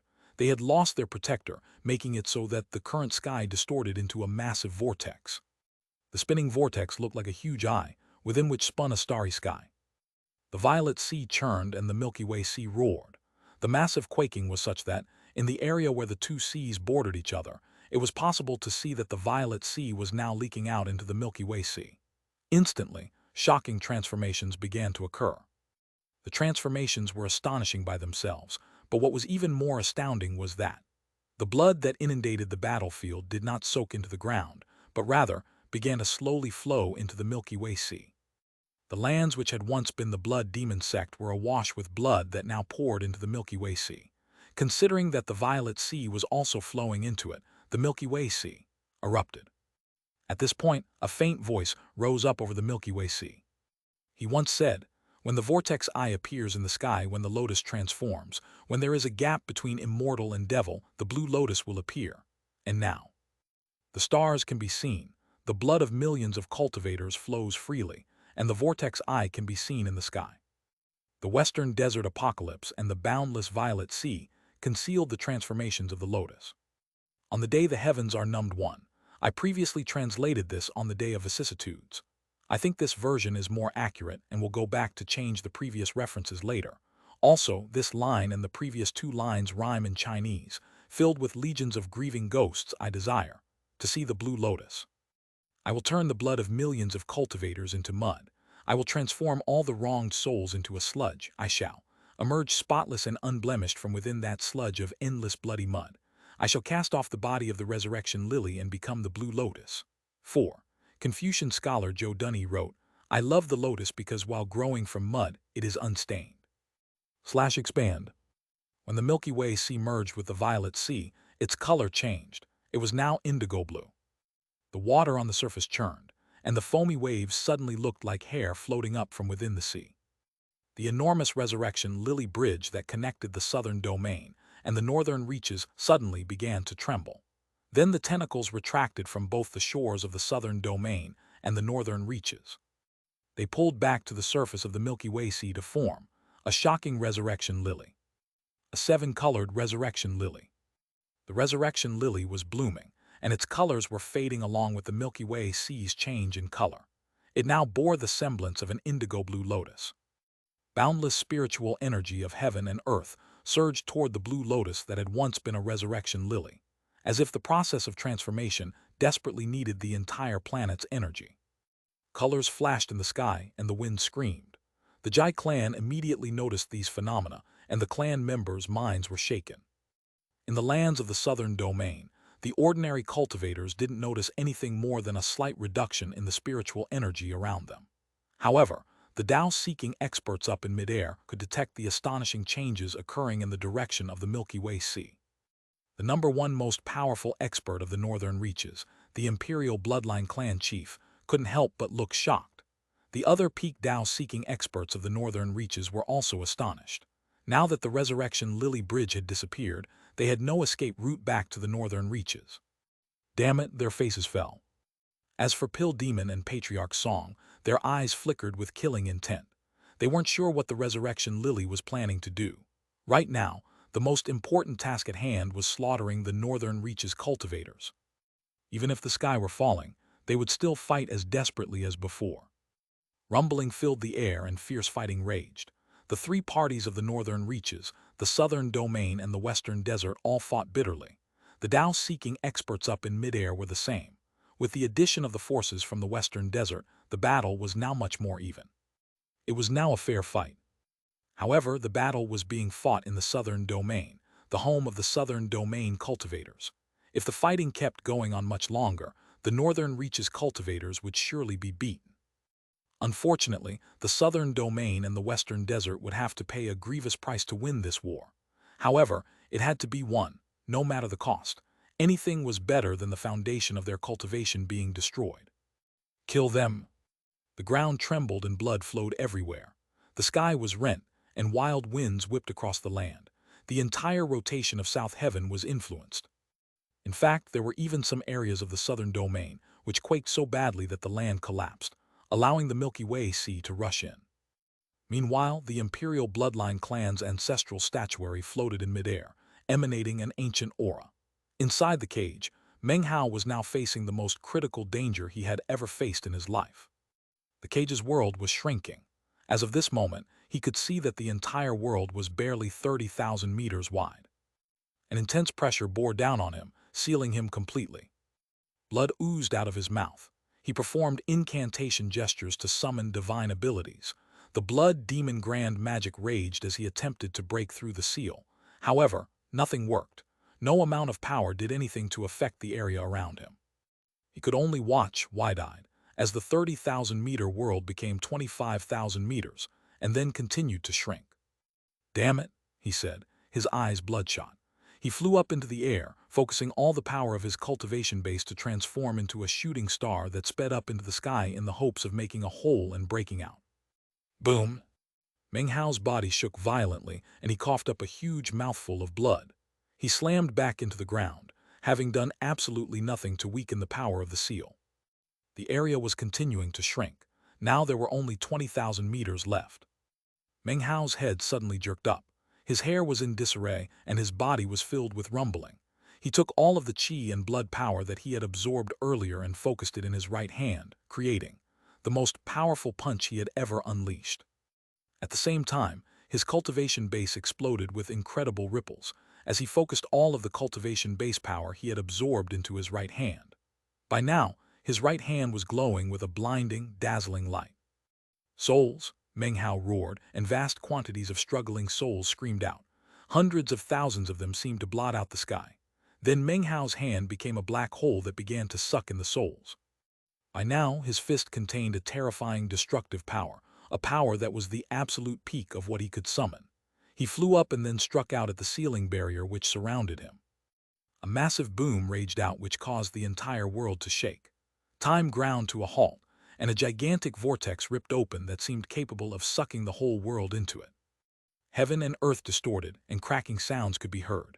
The seal seemed to be on the verge of falling apart until the stone monkey in the middle of the world suddenly opened its eyes.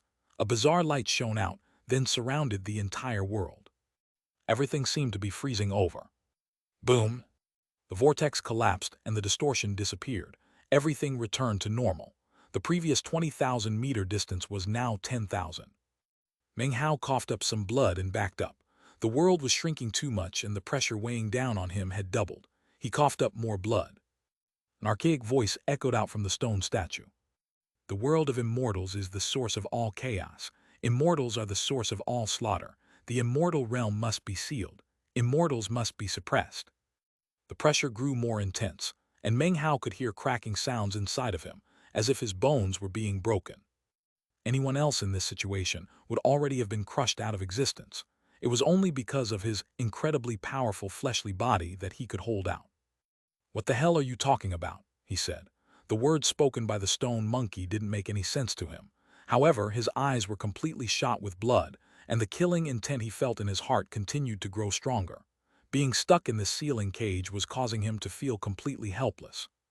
"I was a bit too weak just now," he thought. "This stone monkey's gaze negates anything I do. I don't have the power to break open the cage, but I can borrow some power." His eyes suddenly filled with a gleam of determination. He took a deep breath and no longer made any attempts to violently break out. Instead, he sank back down to the ground and sat down cross-legged, a profound look in his eyes. "I've already reached an understanding regarding the path of my third severing. I've only been hesitant about the correctness of the path, but now, I might as well just go ahead with it. I'll borrow the power of the blade of the third severing, the Tao severing blade, to break open this cage." His eyes gleamed with decisiveness. "My first severing cut away the resurrection lily and carved out freedom. That was my direction. My second severing cut away the past and carved out my Tao fruit. My third severing will cut away the devil in my heart. I will carve away my desire to become devilish. That is devil severing. I must sever the devil and seek the Tao." When he looked up, an intense glow could be seen in his eyes. He took a deep breath and began to rotate his cultivation base. He used all of the power of his cultivation base to stimulate the blade of the third severing. In spirit severing, there were 3 blades. As long as one was confident of the Tao and one's spirit was ready, the blades could link with heaven and earth to cause a Tao blade to descend. If the severing was correct, then the cultivation base would experience a breakthrough. If the severing was incorrect, the body would perish and the Tao would dissipate. Spirit severing cultivators who were not 100% confident would not easily perform a severing. What they feared most was realizing at the last minute that they had severed incorrectly. Their fate would then be death. The first severing was difficult, and the second was incredibly dangerous. As for the third severing, that was the most critical of junctures. If the severing was correct, then the cultivator would step into Tao seeking. If it was incorrect, the cultivator would die. If the severing was somewhere in between, neither correct nor incorrect, the result was an existence of being crippled. No further advancements would be possible, and they would forever remain in the third severing stage until their longevity ran out and they returned to the dust. As for what was correct and what was incorrect, the answer could only be found in the heart of the cultivator. If the heart was correct, everything was correct. If the heart was incorrect, so everything else would be. It had been a profound mystery since ancient times, and even in modern days, no one completely understood the matter. Meng Hao's cultivation suddenly surged out. It was irrelevant that he was in a cage or that he was sealed. The Tao was amorphous, and although places existed in heaven and earth where there was no Tao, clearly, this cage was not one of those places. Almost as soon as Meng Hao's cultivation base exploded out to call his blade of the third severing, lightning and thunder crashed in the world outside. Rumbling filled the air, and the sky split. A vortex appeared, and the power of a great Tao suddenly emerged. This great Tao power descended from the starry sky, nearing the lands of South Heaven and the battlefield on the southern domain. In the blink of an eye, virtually all of the cultivators down below could sense the power of the great Tao. One by one, looks of shock appeared on their faces. "That's a great Tao of spirit severing. Who's calling to a Tao of spirit severing? Don't tell me someone is about to break through to spirit severing right in the middle of the battlefield." Despite the fact that battle was raging, the appearance of the power of a great Tao made it impossible for people to remain calm. From the expressions on the faces of the peak Tao-seeking experts of the 3 territories, it was clear that they were thoroughly astonished. Their gazes swept about, but none of them could see anyone who seemed to be attaining spirit-severing enlightenment. It was at this point that suddenly, the rumbling great Tao power intensified by tenfold. The vortex up above seemed to be completely obscured. It was as if nothing were left in the world except for the great Tao. Even the cultivators who were locked in vicious combat suddenly found that it was extremely difficult to utilize any magical techniques or divine abilities. It was as if they were being assimilated by the great Tao. It was the same with the peak Tao seeking experts up in midair. People began to gasp, and expressions of shock could be seen everywhere. That's not a blade of first severing, that's a third severing blade. That can't be right. There's never been a third severing blade with such astonishing power before. Don't tell me that. Rumbling echoed out as the power of the great Tao grew more intense. The entire sky of the lands of South Heaven was shaking and blurred. And yet, the power of the great Tao grew even stronger. Even the resurrection lily in the Milky Way Sea was astonished. The power of this great Tao was shocking the entire world. It was like a wall that prevented anyone on the battlefield from attacking. Their expressions were that of shock as they realized that the imperial bloodline clan's ancestral statuary cage was now emanating intense light. After looking closely, it was possible to see that the source of that light was none other than Meng Hao, who was still in the cage. The bright light appeared to be some sort of resonance. A Great Tao Resonance. Chapter 791, Great Tao Resonance. Chapter 792, The Tao becomes a mist, the mist becomes a blade. It's Meng Hao. It's the exalted Meng Hao. How could that dinky ancestral statuary possibly suppress His Excellency Meng Hao? Isn't His Excellency Meng Hao at Tao seeking? How could there be a great Tao of spirit severing? The southern domain cultivators were in an uproar, and many of them were completely flabbergasted. From the feeling most people got, Meng Hao couldn't possibly be in the spirit severing stage. Essentially, most people had long forgotten that his cultivation base was actually at the second severing level. In the history of the lands of South Heaven, there had never been a spirit severing expert who possessed a peak Tao seeking clone. Nor had there ever been a battle in which a spirit-severing cultivator actually fought and killed someone at the peak of Tao seeking. The things which these cultivators were witnessing were completely unheard of. Therefore, there were quite a few people who actually believed that Meng Hao was at the peak of Tao seeking. Of course, the northern reaches cultivators. Shock and astonishment was even more intense. The ancestral statuary can't keep him suppressed. Just, where is this guy from? He's actually at the spirit-severing stage. That's impossible. Heavens, how? How could he possibly be a mere spirit-severing cultivator? If he can fight the peak of Tao-seeking now, then when he steps into Tao-seeking, doesn't that mean he could fight false immortals? The northern reaches cultivators were thoroughly astonished. One by one, they all looked over toward Meng Hao with expressions of shock and disbelief. These people were not very familiar with Meng Hao. Now that they realized the truth about him, it was almost impossible for them to accept. As for the western desert cultivators, they immediately began to make loud exclamations, the noise of which turned into a sound wave that shook everything. The number one non-immortal in all the lands of South Heaven. The exalted Meng Hao is about to free himself. Spirit severing into Tao seeking. As for Pill Demon and Patriarch Song, they were unfazed. Although they knew Meng Hao's true cultivation base and had gotten used to his incredible power, they had stopped paying attention to the fact that he was actually still in the spirit-severing stage. However, the northern reaches cultivators did not know this, and they stared with gaping mouths. The obese woman was especially astonished, and she suddenly glanced over at the expressionless face of Meng Hao's second true self. Then she started to tremble, and her scalp went numb. She suddenly had the feeling that the northern reaches had made a colossal mistake in invading the southern domain. There was someone who was even more shaken than her, a person whose heart filled with massive waves of astonishment. That was the number one most powerful expert from the northern reaches, the imperial bloodline clan chief. He was in a daze and could hardly believe what was happening. In fact, he wasn't willing to believe. The incredible battle he had just experienced with Meng Hao had left him wounded and had forced him to use the ancestral statuary. And that was a battle with a spirit-severing expert. Impossible, he gasped. His eyes were filled with not just shock, but also terror. He could never have possibly imagined that there really was an unequaled chosen who could accomplish the things Meng Hao had while merely in the spirit-severing stage. In his disbelief, he felt his scalp grow completely numb. No matter how you put it, you have to say that the third severing is the most critical of all, he thought. The slightest mistake, and you immediately perish. Even if you aren't completely right or wrong, your cultivation base will be forever restrained. Meng Hao obviously hasn't prepared well for the third severing, that much can be determined. Therefore, this spirit severing right now is being done because he's been forced into a corner. It's a forced severing. In that case, if he fails, then he will perish this very day.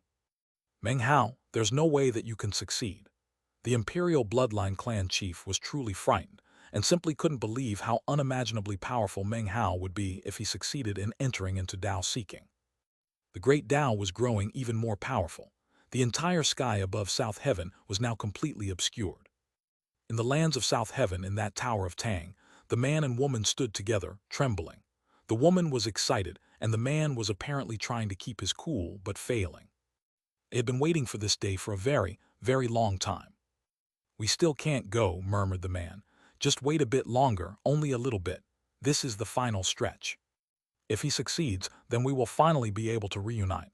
If he doesn't succeed." His wife clasped his hand tightly. Both of their palms were slick with sweat. In their entire lives, this man and woman had never been so nervous, nor was there any event they had ever experienced that was so important. Even if some shockingly powerful individual attempted to interfere with what was happening, they would pay any price to stop that person from causing even the slightest bit of trouble. "We've waited for 3 lives, for hundreds of years, just for this moment. Hey, you must succeed and reach Tao seeking." Back in the cage, Meng Hao sat cross-legged, trembling slightly, his hair floating around him. The world around him had shrunk down to only about 3,000 meters. There was virtually nothing around him except for air. All of the mountains and everything else had been crushed into dust by the shocking pressure. Cracking sounds could be heard emanating out from his body, as if his skeleton were being ground away. However, Meng Hao didn't notice. All of his concentration was focused on summoning the blade of the third severing. The more intense his summons grew, the more obscure heaven and earth became in the outside world. The great Tao grew stronger, to the point where a mist appeared. The mist was first seen on the battlefield and then spread out to cover all of the lands of South Heaven. The peak Tao-seeking experts from the 3 territories immediately recognized what was happening. They began to speak in hushed tones, which were overheard by the other cultivators, causing their hearts to tremble. "That's a Tao turned into mist. The only time a Tao will take form as a mist is when an incredibly powerful expert gains enlightenment of a great Tao. Only then will such transformations of heaven and earth take place. This is something you only hear about in legends. It's virtually unheard of in the lands of South Heaven." A gleam of excitement appeared in Pill Demon's eyes, and he almost couldn't hold back the laughter that burst out in his heart. Patriarch Song looked equally excited. In contrast, Meng Hao's second true self suddenly closed his eyes and sat down cross-legged in midair. The descent of the great Tao caused all hostilities to cease. Even the peak Tao-seeking experts were incapable of making attacks during the great Tao's descent. The Northern Reach's experts could do nothing but stare in wide-eyed disbelief at Meng Hao's second true self sitting there cross-legged. "Damn it, you'd better not pull it off, Meng Hao," thought the imperial bloodline clan chief. His heart was pounding. Currently, all of the powerful experts of the Northern Reaches, Western Desert and Southern Domain were closely observing the scene. Back in the Eastern lands, the Jai clan was completely quiet. As for the young patriarch with the missing arms, he was staring fixedly at what was happening. By this time, there were other powerful experts from various sects and clans in the Eastern lands who had also sensed what was happening. Shocked, they sent out their divine sense to observe. However, no one dared to do anything. After all, if the Jai clan wasn't interfering, how could they dare to interfere? It was at this point that, back in the cage, Meng Hao abruptly lifted his head. His eyes opened and he cried out, "Third severing." His voice echoed back and forth within the world, which had now shrunk to 1,500 meters. At first it didn't seem that the sound could be heard in the outside world, but in actuality, it was as if there were innumerable Meng Haos issuing an echoing cry that could be heard faintly by those outside. It almost seemed as if the sound was coming from the mist itself, as if the echoing response came from within the descending great Tao itself. Countless ears heard the voice, and everyone who did was completely and thoroughly shaken. As the voice echoed out, the mist that covered all of South Heaven suddenly surged back, roiling as it condensed above the battlefield in the southern domain. There in midair, it formed into the shape of a mist blade. Mist blade. Tao Enlightenment 1. There is an important play on words here. In Chinese, mist blade is pronounced Wu Dao, almost exactly as the pronunciation of Tao enlightenment, which is Wu Dao. As soon as the mist blade appeared, the eyes of all of the peak Dao-seeking experts on the battlefield went wide, their minds filled with a roaring sound. Even Pill Demon wore an expression of disbelief. The fact that there was a Dao that became so strong it turned into a mist was shocking enough. Something legendary like that was possible to accept. However, to see the mist turn into a blade was something that filled them with uncontrollable shock. Mist blade, thought the shocked imperial bloodline clan chief. That's something that should be experienced on the immortal mountain, just before pushing open the door of immortality when reaching immortal ascension. Those who achieve true immortal ascension must face immortal tribulation. After they transcend the tribulation, they will stand on an immortal mountain of their own. As they take that step forward, a mist blade will fall. Then, they will be severed from the spirit realm and have the power to push open the door of immortality and become a true immortal. But he is using a mist blade to perform his third severing. When that mist blade slashes through him, it will sever his spirit nucleus and stabilize the path to true immortality. His mind was reeling and his body trembling. Suddenly, he realized that sending troops into the southern domain had been a monumental error. All of the peak Dao-seeking experts up in midair were shocked. Of course, it wasn't just them. In the eastern lands, the patriarchs of the various sects were equally astonished. They could hardly believe what they were seeing and were filled with shock and disbelief. Who is that young man? He's using a mist blade for his third severing. If he fails, then it doesn't matter, but if he succeeds, wouldn't it be a defiance of the heavens? If he succeeds, then will he step into Dao-seeking or immortality?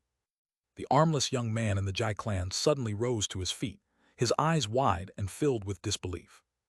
Rumor has it that Fang Ziyufeng, the number one chosen in the Fang clan, used a blade composed of 20% mist in his third severing. That caused a huge commotion among the ancient clans of the Ninth Mountain. Even the patriarch watched the whole thing with rapt attention. 1. Fang Ziyufeng's name in Chinese is Chinese letter Fang Ziyufeng. Fang is a surname which also means square or direction. Ziyu means elegant or handsome. Feng means peak or summit. This Meng Hao, he's actually even more heaven-defying in his spirit severing than Fang Ziyufeng. He's actually using a complete mist blade. In the Tower of Tang, the woman gasped. The Tao became a mist and the mist became a blade. The woman's eyes shone with excitement and she was trembling violently. Husband, can you believe Hayar is doing this? He didn't just bring some of the mist together, he actually used all of it to make a mist blade. He's vastly more shocking than you. Seventh-year tribulation, murmured the man. 4 lifetimes, 3 incarnations predestined. Only by preventing his karma from being contaminated by ours could we give him a slight chance at life. The Tao became a mist, the mist became a blade. That blade will complete the gap between immortal and devil. The man's eyes shone with a bright light, and he couldn't help but lift his head up and laugh. It's natural that a son of Fang is even more astonishing than his father. This chapter was sponsored by Alessio Bastardi, Camillo Ray, and Valera McDaniel. Chapter 793, Sever the Devil, Seek the Tao. Third Severing. The mist sent the sound of his voice throughout the lands of South Heaven, and then it, along with the contraction of the mist, was sucked back in. In the end, the mist was formed into a mist blade, and Meng Hao's voice echoed above the battlefield in shocking fashion. The mist blade looked ordinary in every aspect. It was made from nothing but mist, and yet that mist was formed by a great Tao that had reached an utmost purity. Inside of that blade was the distillation of the entirety of the great Tao that had descended. That blade didn't just contain the mist from before. All of the obscurity that had existed in the sky had been turned into countless amorphous strands of power that joined the mist in transforming into the enormous blade. It was a blade and it was a Tao. It was a mist and it was enlightenment. It was a mist blade, and it was Tao enlightenment. Sever. The mist blade descended toward the cage. Inside, the stone monkey's eyes snapped open, and they gleamed with a strange light that tried to fight back against the blade. However, almost as soon as it shone out, the light shattered. The blade dropped, slicing into the cage and bearing down on Meng Hao. The stone monkey howled, and leaped up into the air in an attempt to block the blade.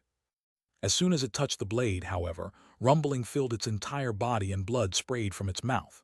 Then, it was directly sliced in half, powerless to affect the mist blade in the least. There were only 300 meters left within the world of the cage. As the mist blade sliced down, It easily split what had moments before been an unshakable barrier to Meng Hao. Rumbling filled the air as the cage was completely split open. The walls collapsed, the stone monkey was split in half. The cage that was the ancestral treasure of the imperial bloodline clan was completely destroyed. It finally shattered into countless pieces, and Meng Hao once again appeared in the outside world. He sat cross-legged just as before, looking up, his white hair fluttering around him. Devilish flames engulfed him, and his skin glowed with a black aura that seemed to penetrate deep down inside him. That was his devilish will, the source of his desire to kill. That was his devilishness. Rumbling filled the air as everyone looked on mutely. All onlookers were incapable of moving, even the peak Dao-seeking experts. They could only spectate, wide-eyed, as this once-in-a-lifetime event occurred right in front of their eyes. The mist blade rumbled as it sliced down. When it touched the top of Meng Hao's head, a twinge of pain could be seen on his face. The blackness that surrounded him rapidly flew into motion, becoming countless struggling, twisted faces. Meng Hao quivered. The pain he was experiencing was indescribable. He almost felt like his body was being ripped apart. And yet, his eyes shone with determination. By now, it wasn't just the crowds on the battlefield who were watching him. The patriarchs in the eastern lands were using a variety of methods to observe, some of which even came at a high price. The Jai clan was looking on, as were the couple in the Tower of Tang. Everyone was watching closely, keen to find out whether Meng Hao would succeed or fail. Sever the devil, thought Meng Hao, his eyes shining with decisiveness. He looked at the mist blade and let out a powerful roar, and his cultivation base exploded out with incredible power as he stimulated the devilish will inside of him. Deep within his heart, the desire to slaughter rose up. At the same time, images appeared of all the murderous massacres he had carried out after becoming bedeviled. The mist blade trembled, then continued to descend. This time, it stabbed 3 inches down into the top of Meng Hao's head. No blood flowed out because this was not a physical blade but a Dao. And yet Meng Hao still experienced intense pain, a pain more powerful than he would feel were the blade physical. The black aura began to spread out from him, where, shockingly, it transformed into a face. That face looked exactly like Meng Hao's. However, it was filled with vileness, savagery, and madness. Devilish chi roared up, and the face opened its mouth, soundlessly howling at the mist blade. The mist blade gradually descended further. The power of this blade did not come from the heavens, from the earth, or from the underworld. No, it was Meng Hao's. This was Meng Hao's severing. The power of the severing came from his own will. Whatever he wished to sever, this blade would sever. If he gave up, then the blade would fade away, and his spirit severing would be a failure. "Sever," he said hoarsely through gritted teeth. Rumbling could be heard as the mist blade continued to slice down. It cut through his head, then his neck. The blade trembled. As for the ferocious, vile face that existed around Meng Hao, it was now possible to see a huge split down the middle of it, something that would never be mended. Miserable screams could be heard coming from the vile face's mouth. Then the face scattered and surged back into Meng Hao's body. Now, everything below his head was completely black. "My path is not incorrect," he murmured. "True freedom and true independence. The resurrection lily was incapable of possessing me. I even awoke from death. My Tao is not the Tao of the devilish. Devilishness can be a type of obsession. That kind of perseverance is something that I need. What I don't need is something that controls me. I am not a devil. I am not an immortal. I am me and nothing else." He took a deep breath and more power poured into the mist blade. Rumbling could be heard as it began to slice down once more. "Are you Billy?" The mist blade sliced through his shoulders, and then down to his Danshan region. There was now only a moment left, and Meng Hao's severing would be complete. Currently, black chi had merged together on either side of him to form the shape of 2 wings. Gradually, they took on the appearance of Meng Hao himself. One of the figures was roaring in rage at Meng Hao, the other was whispering to him silently. They seemed unwilling to be severed away. They were born of his devilish will and were part of him. They wanted to exist within his mind and were not willing to be severed. Meng Hao sat there silently, a blank expression on his face. As of this moment, he forgot that he was engaged in spirit severing. In his mind, he saw 2 images of himself, and they were fighting each other. As the devilish will raged, he thought back to the things he had seen the first time he had charged into the Black Civ sect. As the other devilish will whispered to him, he thought of how he had held Su Qing's corpse and the ruthless laughter of the northern reaches cultivators. He paused. In that moment in which his will paused, The missed blade also paused. Everyone on the battlefield was watching him closely, as were the patriarchs of the various sects in the eastern lands. The imperial bloodline clan chief wore an expression of joy. Seeing that Meng Hao was hesitating, he joyously called out in his heart, "Stop, just stop." In the Jai clan of the eastern lands, the armless young man, the patriarch, looked on with shining eyes. In the Tower of Tang, the woman looked extremely anxious, and yet there was nothing she could do. Anything she did to interfere could have a huge negative influence. Everything was completely up to Meng Hao. 10 breaths of time passed. Even though it was a mere 10 breaths, to everyone watching it seemed like a very, very long time. Meng Hao sat there quietly, his eyes closed. When they opened, they were calm, so calm that it was impossible for anyone to tell what he might be thinking. However, the two devilish images on either side of him appeared to be delighted. "People say that there are two opposing concepts, good and evil," murmured Meng Hao. "Rather than say my third severing is a severing of the devilish, it would be better to say that it is a severing of the evil. But is it really possible to completely sever evil? If humanity was left only with goodness, perhaps that would make the world more beautiful. Unfortunately, that isn't realistic. Without the existence of evil, perhaps good would no longer be called good. Good and evil are the desires of the heart. If I earnestly perform good deeds, evil can be suppressed. Likewise, if I malevolently perform evil deeds, good will be suppressed. Perhaps there is nothing truly good or truly evil in the world, similar to what my master Pill Demon told me about what is correct and incorrect. 2. It was in chapter 759 that Pill Demon passed a message to Meng Hao about what is correct and incorrect. What I have is my own will. The choices I make decide everything. As his voice echoed out, the music of a great Tao rose up around him, as well as the power of natural law. These were things that did not exist moments before, but gradually appeared along with Meng Hao's words. Apparently, the laws of nature were being dictated by the words that Meng Hao spoke. When the Tao-seeking experts sensed that natural law, their minds trembled. It was at that exact moment that, "O great Tao, continue your severing." Rumble. The mist blade sliced down through Meng Hao's Danshan region, completely passing through him. Miserable shrieks could be heard emanating out in all directions as the two devilish figures on either side of him were separated completely from his body. In that instant, any ferocious air that Meng Hao had faded away.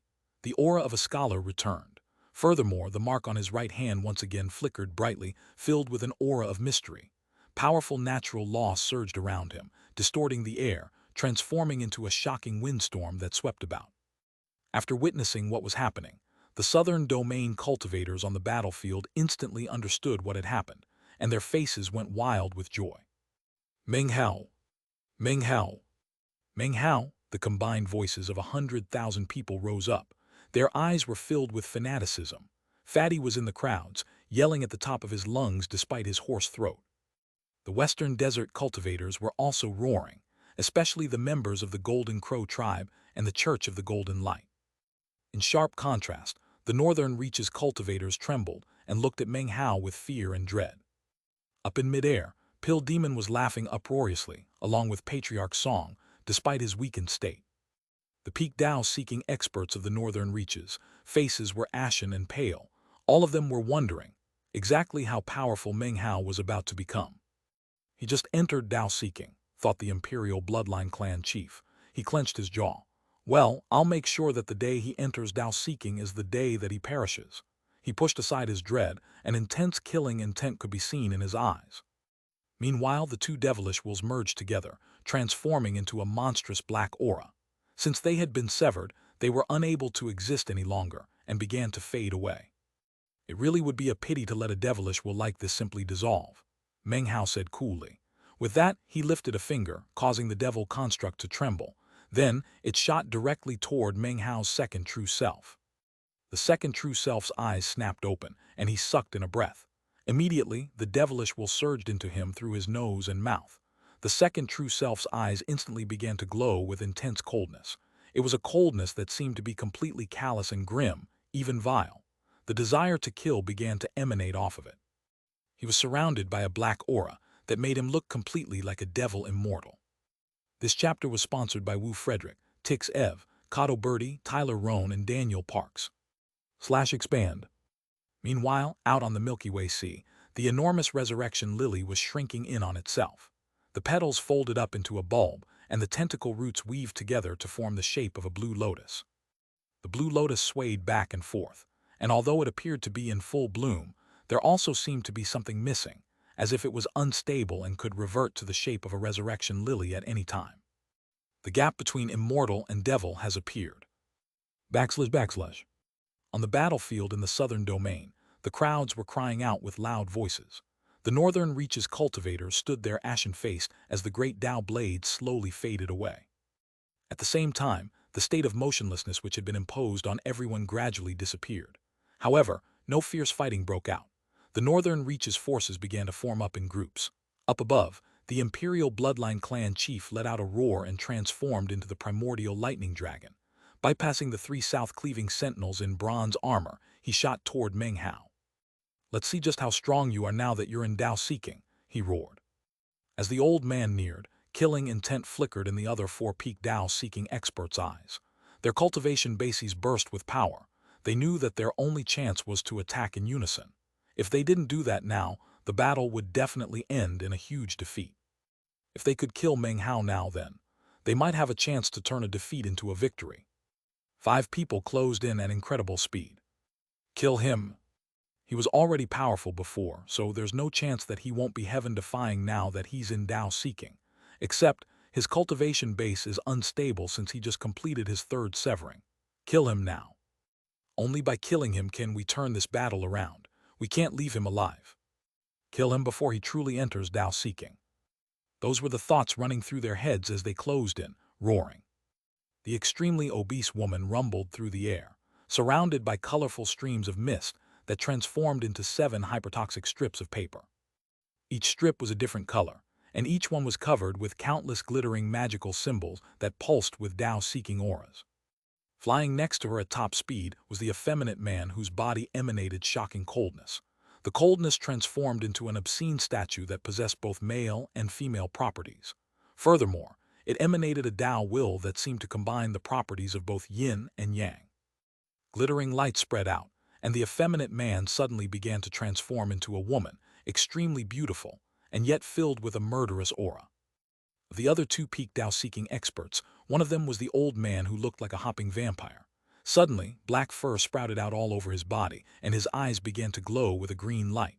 Cracking sounds could be heard as his body grew larger, and an aura of death surged out from him. Now he looked like a drought ghoul. 1. The drought ghoul refers to a mythological creature. Although the Wikipedia article indicates that it is a specific person, this kind of creature can be seen in games as a type of enemy creature. Normally, it would be drought demon, but considering the implications of the word demon in the story, I'm going with the word ghoul.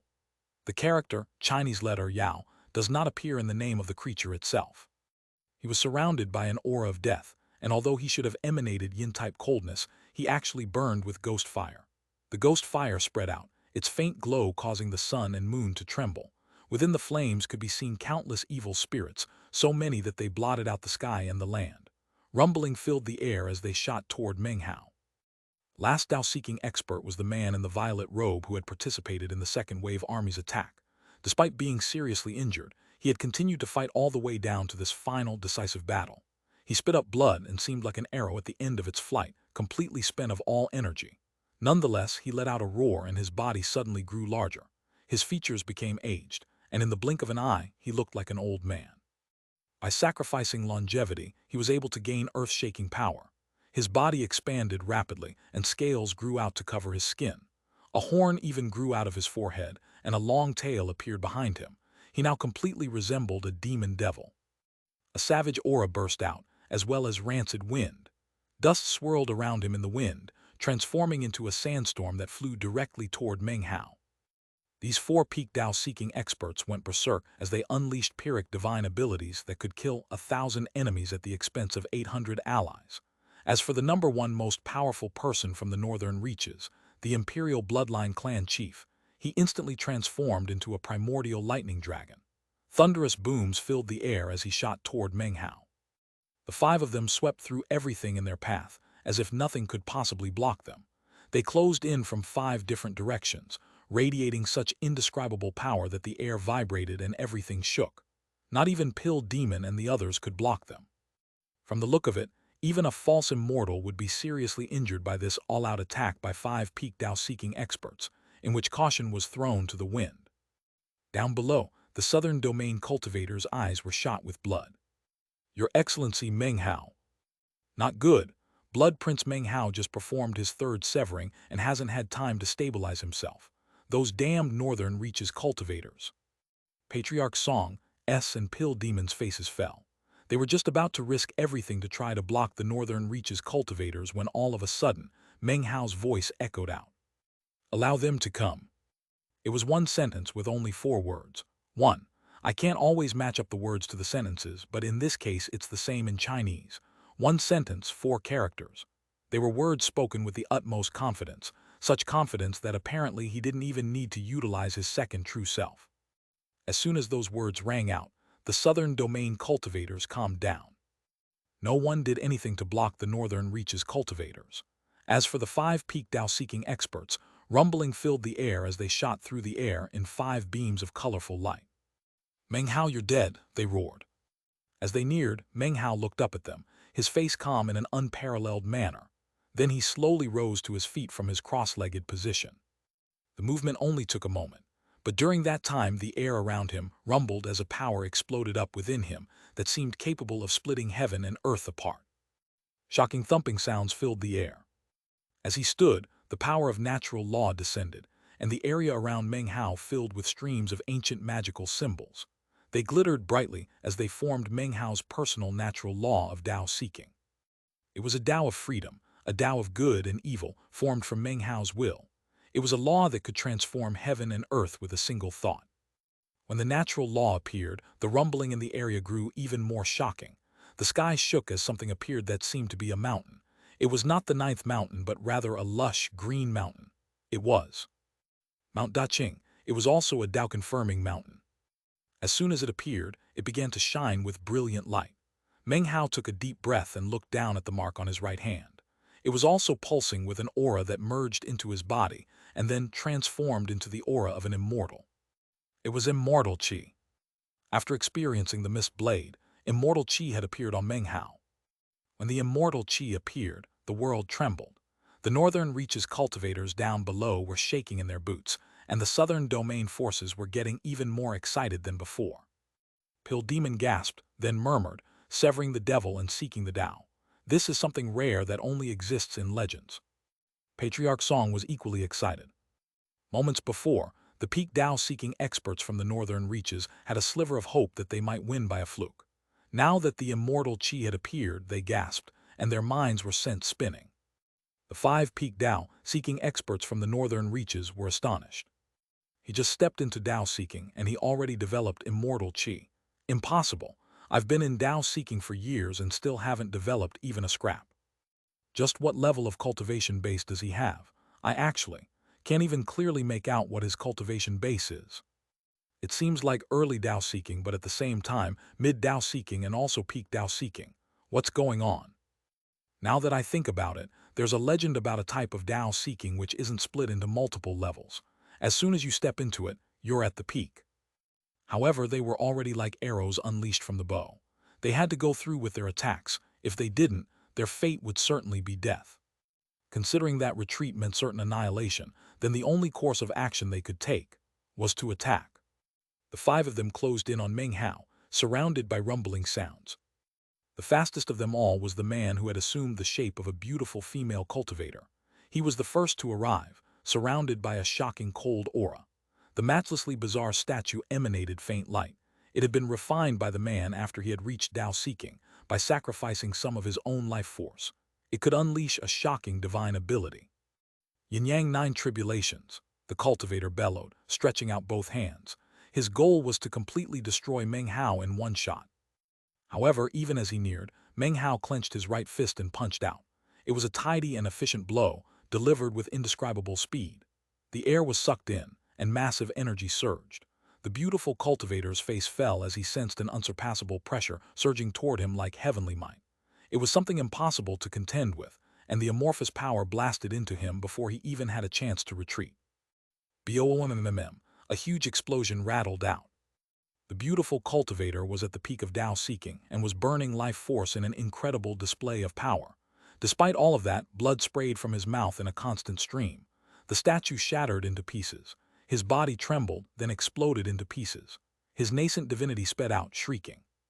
One punch had completely destroyed a peak Tao-seeking expert who was burning life force. The sight caused countless gasps to ring out. At the same time, Meng Hao gave a cold snort. His eyes shone with a strange light as he unexpectedly did not destroy the nascent divinity, but instead slapped his hand out toward the extremely obese woman and her hypertoxic, multicolored strips of paper. The slap was calm and even leisurely, almost as if he were swatting a fly. As it neared her, the woman's eyes went wide and she let out a miserable shriek.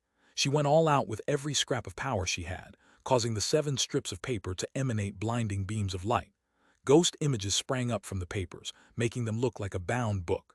She placed her hand on the book and shoved it out to meet Meng Hao's palm. BOONNMM. A deafening explosion caused everything to shake.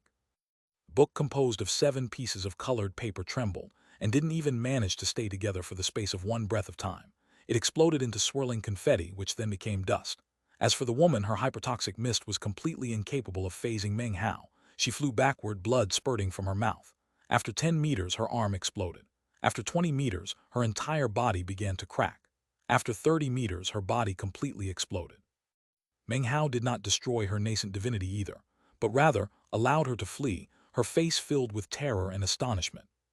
"And now you," Meng Hao said coolly, turning to the hopping vampire. He pointed out and its body began to tremble.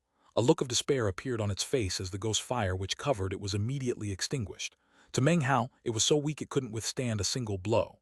The man's nascent divinity emerged, surrounded by an aura of death. He looked at Meng Hao, trembling, his eyes shining with intense fear and astonishment. "Invincible, he's invincible." Everything was shaking. Of the 5 peak Tao-seeking experts, 3 had just had their fleshly bodies completely destroyed. As for the violet-robed man who looked like a demon devil and the imperial bloodline clan chief, they were roaring madly as they descended upon Meng Hao, like moths to the flame. Chapter 794, Invincible Meng Hao. This chapter was sponsored by Anonymous.